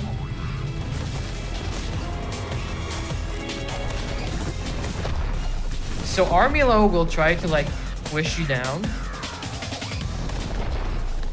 And at the start it's not too bad, right? But then there's gonna be... Oh my god, I messed up. But there's gonna be like the cannons firing fire as well.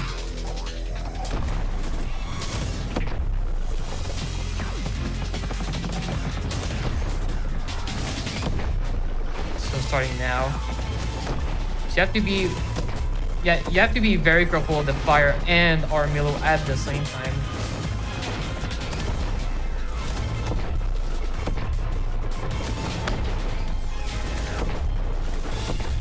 Yeah, I think I did it. Yeah, okay. First try, not too bad.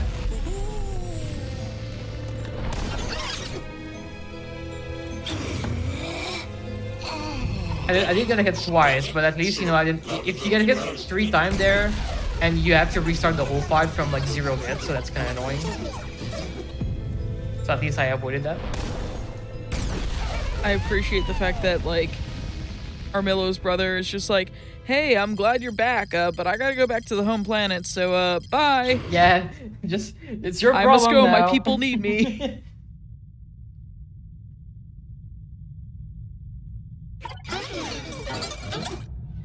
Alright, so now we go to World 5, which is the last one. So we only have... Well, we have 4 3D levels left and then 1 2D level. So... Getting close to the end. But we're back on Armillo. Going into the last world, right? Yeah.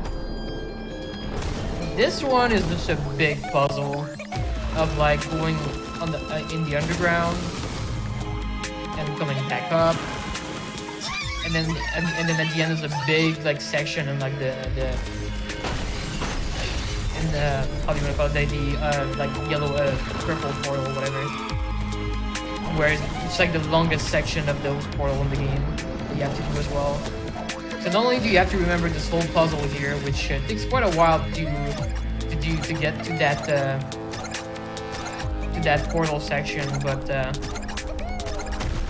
after that you need to remember the puzzle in the portal section as well. So there's a lot of things to remember here. There's like a lot of different paths you can take.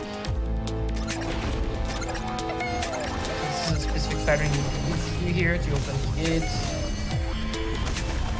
Sonic Galaxy looks amazing. Thanks, chat. That's pretty much what it is.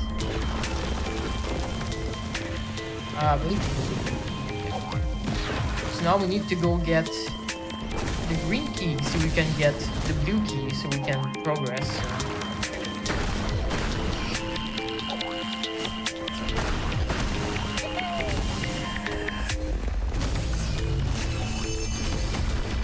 Also, I have to avoid the big rocks coming down. So I actually wanted to avoid getting critters here, but I already did the mistakes, so it doesn't really matter. But normally, you can actually get really unlucky. So the rocks coming down from the sky, if they fall on a critter cage, it actually destroys it and gives you the critter. So if you're unlucky, you will legit lose time. But in this case, I already did the mistakes. It's not, doesn't matter. Alright, so here we have a very specific path we have to take. Hopefully I will remember it. I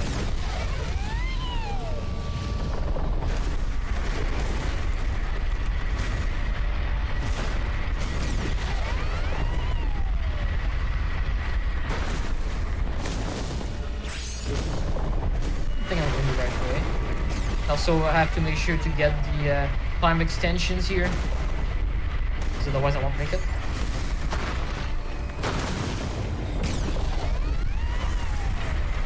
Like, this one is basically the planet in itself. Alright, I'm in the correct spot, so...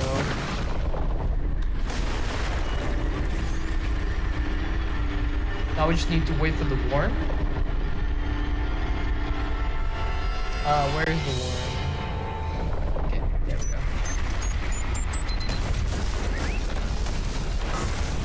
Now we need to rush to the end. Please enter this.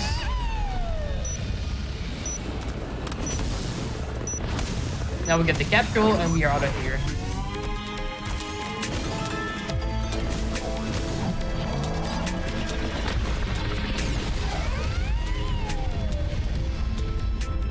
And then normally you get to skip this if you don't get any critter. Although you do get damaged by the falling rocks. It's not too bad. Ooh. I forgot about that one. But yeah, ideally you don't have to come up here.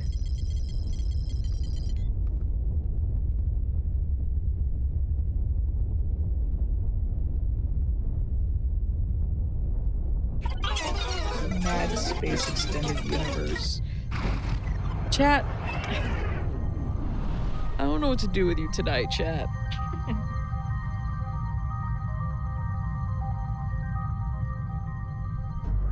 Alright, this level is, the gimmick is that you can like spawn a double of yourself. And you need your double to like activate some gates like this. It is cheesable though in some way, like here you can't just bypass, reload again.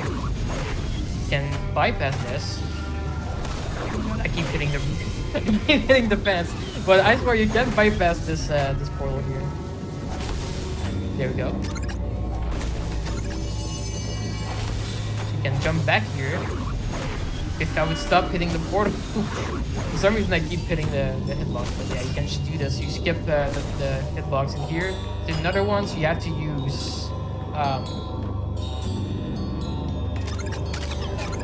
if I could do it properly, I don't know.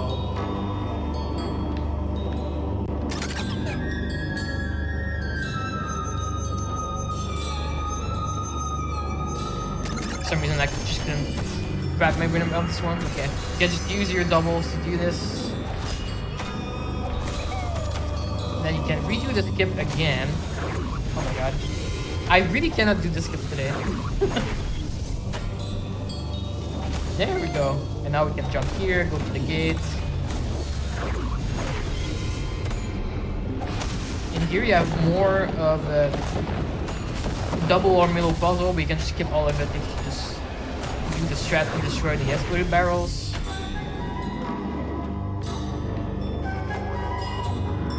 Oh, I think I should do this, yeah, okay. Here you have to activate these in a specific order. And this one is the hard one. Hopefully I can do it. You have to use these without getting shot. There we go. It's really easy for like your double Armillo to get shot by the fire there, and then you have to like go get it again, and then this just becomes a mess. Yeah, that one looks really tricky. Here you have to use your Armillo to get your way to the end. There's like 3 of them that spawns. So I cleared the way, so now I can just... It's tricky, it's like you have to control them, but you also control your main Armillo, so it's just like, becomes really weird, but at least we cannot take damage on this side.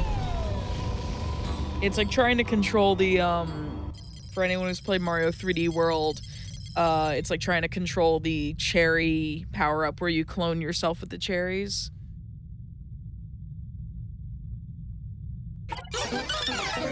Yeah, it's like you have to make sure your main one doesn't die, but also you have to control the other ones. It becomes really, really tricky to like... Exactly. Focus your attention on the right things at the correct time. Alright, 5-3.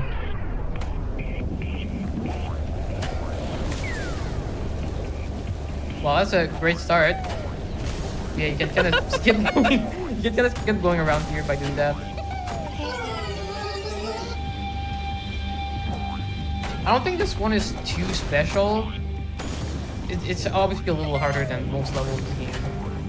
But there's no like crazy skip or anything. There's this thing that I need to remember how to do. Which hopefully I will do.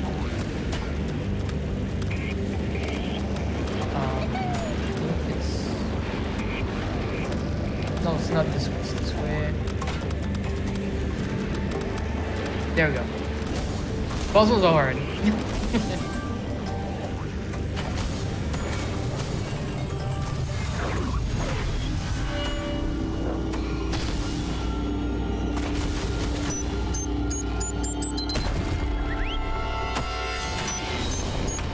Those like arrow blocks, by the way, like that are in the mazes have like such a satisfying click noise. Oh, they really do. Like, this is such a good late night run. It's a really, really chill game. Very relaxing. So perfect for late night. Yeah. Being all cozy in bed. I kind of wish I was watching. Like, I was quiet through that whole maze just because I was just like listening closely to the clicking, and I was like, this is like hitting the right buttons here. Very relaxing.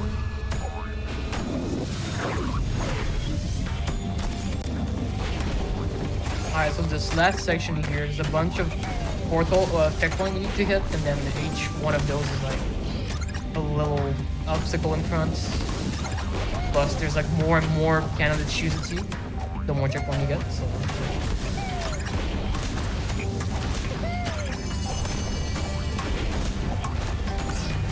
For some reason, I really struggle with this little part, even though it's really not that difficult. But I remember really struggling with that casually.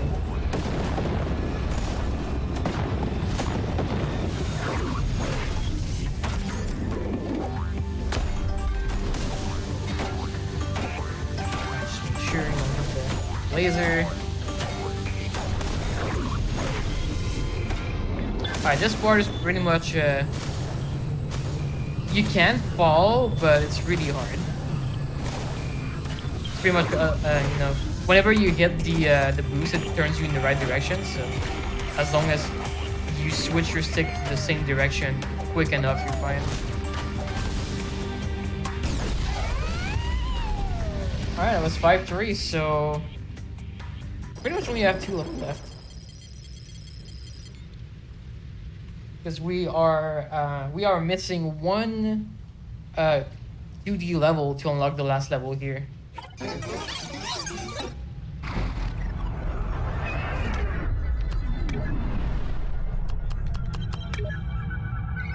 This is pretty much you know, get over it, or you know, those tower levels. You have to get as high as possible. Just a bunch of jumping. And then, turns out this one is corrupted. And this is a really weird point in the game where they introduce this thing where you have to buy in the shop a decoder. Because there is a shop for items. We haven't really explored it, but there's a store. And you have to buy this, like, thing that will actually make it so I can play the level. And it's kind of weird that it was introduced in World 5. or after a certain, like just the minimum amount of 2D level we need, but it's like legit the only point in the game we ever have to go to the shop. Because otherwise you can get lives, you can get I think you can get like upgraded jumps and stuff, but I'm not too sure. I haven't really bothered too much with the shop. But there's certain things you can get in there.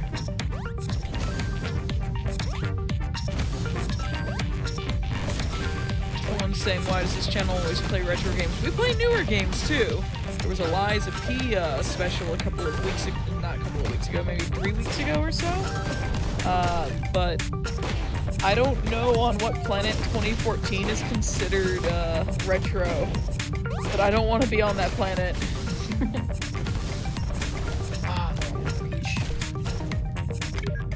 This is another one of those where sometimes the last jump doesn't go high enough for some reason.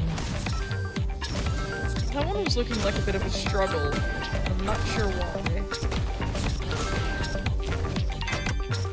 It's really. Someone in chat was saying like when you've gone horizontal for a while, it looks like your jump tends to be higher. Like that was with the 2D level where you were trying to skip pushing the block. But I don't know like if that was actually the case. Yeah, I don't know. Like I really tried to figure it out in practice. Like how do you get consistently high jump? The game is weird. There we go.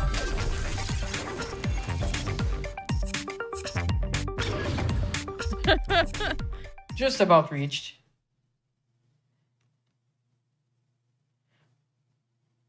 It's a really unforgiving level too, because you do one mistake and then you fall down a ton, and the timer is pretty tight, so there's like no indication when you're falling down where the things are, so you just kind of have to like know where they are to like stop you.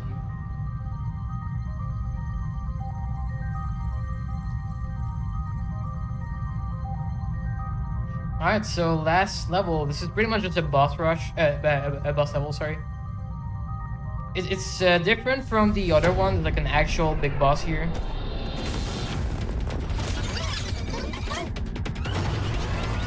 And you have a little cutscene where all the critters get shut down, sadly.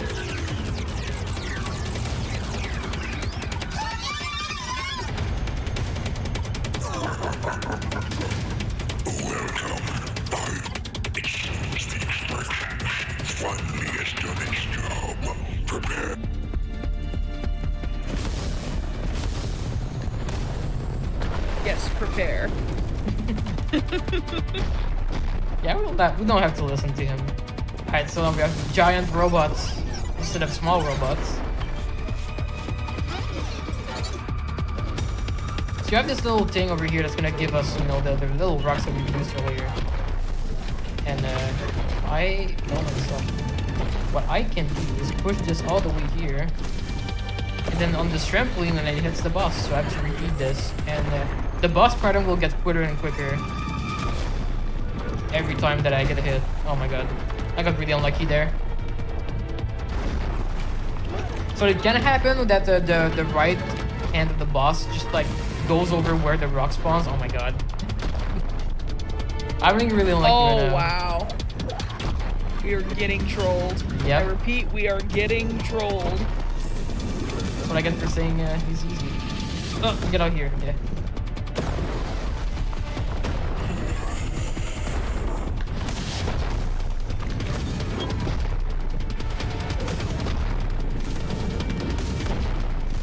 Usually the best bet here is just try to push it as fast as possible from one side to the other.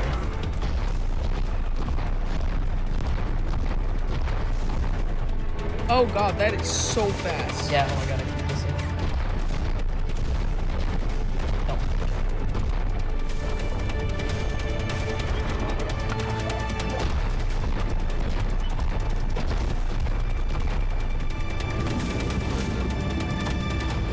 Okay, we should be fine. But yeah, it's really, really fast. Yeah, the screen shake is intense.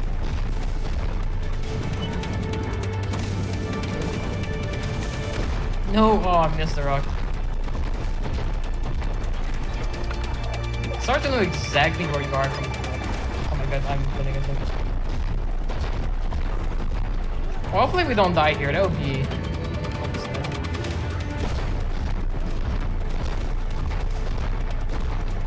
No, oh my god, I'm struggling so much. Sometimes you just do this boss and it just works out so well, and some other time it just doesn't want to work. There we go.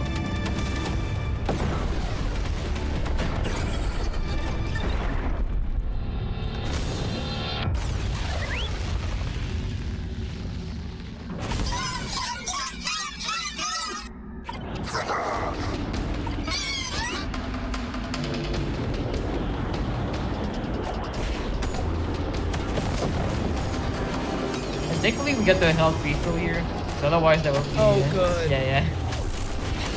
Good things, like... And this one we have to destroy the towers. You can like boost in between, you get 2 at a time, so... We don't mess up, so you don't need 4 hits. Keep it properly.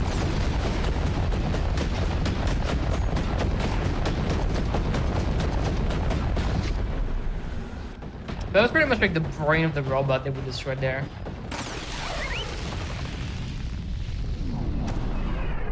We got another health refill. I think so, but it doesn't really matter from here.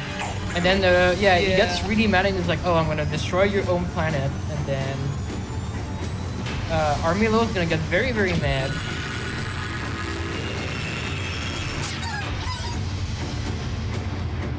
Which I wonder why he didn't do that earlier, but you just become really big, and then you shoot lasers. Oh my goodness!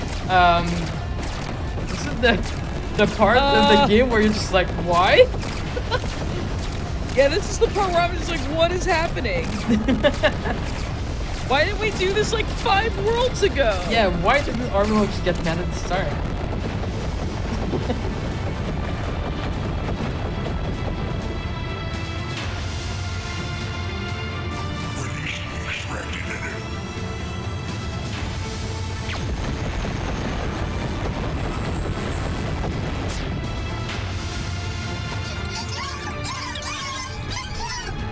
Yeah, and then it turns out our brother on our own planet, I think it was like a big mirror that he put on, that basically reflected the laser back on the robot there. Oh. That's why he got hit. And then there's the little escape section here, Metroid style. Because of course you gotta. Oh no! The screen is shaking so much. That was happening. Yeah, I wonder if in the PC version, like, there's a way to turn off or turn down the screen shake, because I've had to make this window that I'm watching the stream through slightly, like, a fair bit smaller each time, because screen shake like this is big motion sickness for me. Yeah, I can imagine for sure. I'm just gonna have to do dynamite, get to the end, and time we're gonna be super.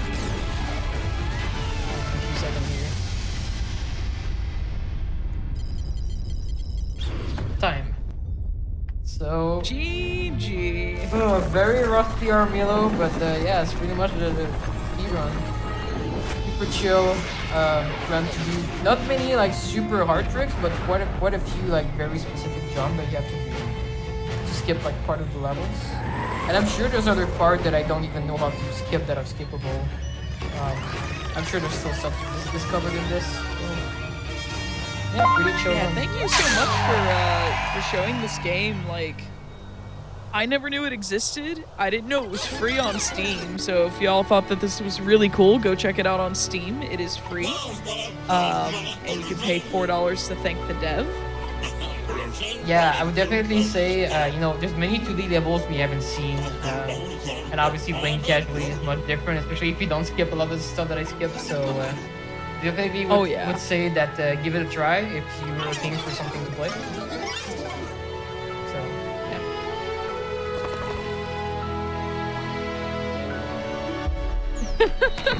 The game is like, yeah, no, like, we know the red character usually gets, you know, the biggest spotlight, but your brother's the hero here. Like, because he put a mirror on the planet to reflect the laser. No, thank you so much. You have any shout-outs you'd like to make before we wrap up the show? Well, I just wanted to do, well, because we did DK earlier, I just want to give a big shout out to the DKR community, which has been my home for like 10 plus years. Love the DKR community. So, big thank you for having us doing the rando earlier and for me doing this game. There's not really a community for this game, but I know I've spoken to one of the devs before and he was really nice. So, if I have a shout out to do, I would say shout out to the game devs for making this nice game and definitely check it out. I believe the dev studio behind this was Fuzzy Wuzzy Studios. Yes. But yeah, go check that out. Go check out this game. Go check out the Diddy Kong Racing Randomizer. It was really cool. That shout outs to Dollar Ben and Sweener Dog earlier for being on for that as well. And thank you again for being on the show tonight. We're gonna be finding a raid target for y'all. So tune in tomorrow at 7 p.m. Eastern for the first step, followed by Think Fast. And again, like if you're watching on YouTube, press the like button on this video, subscribe to the channel, check us out over on our Twitch channel at twitch.tv/gamesdonequick. Watch our shows live. It's a good time. Until then, though, please look after your, yourselves and your loved ones. So drink some water, stretch your legs, eat a snack, take your medicine or your vitamins if you need to, and remember that you are valid and deserve all the best. Send all of this wonderful positive energy over to our raid target for tonight, and have a great rest of your night. Bye.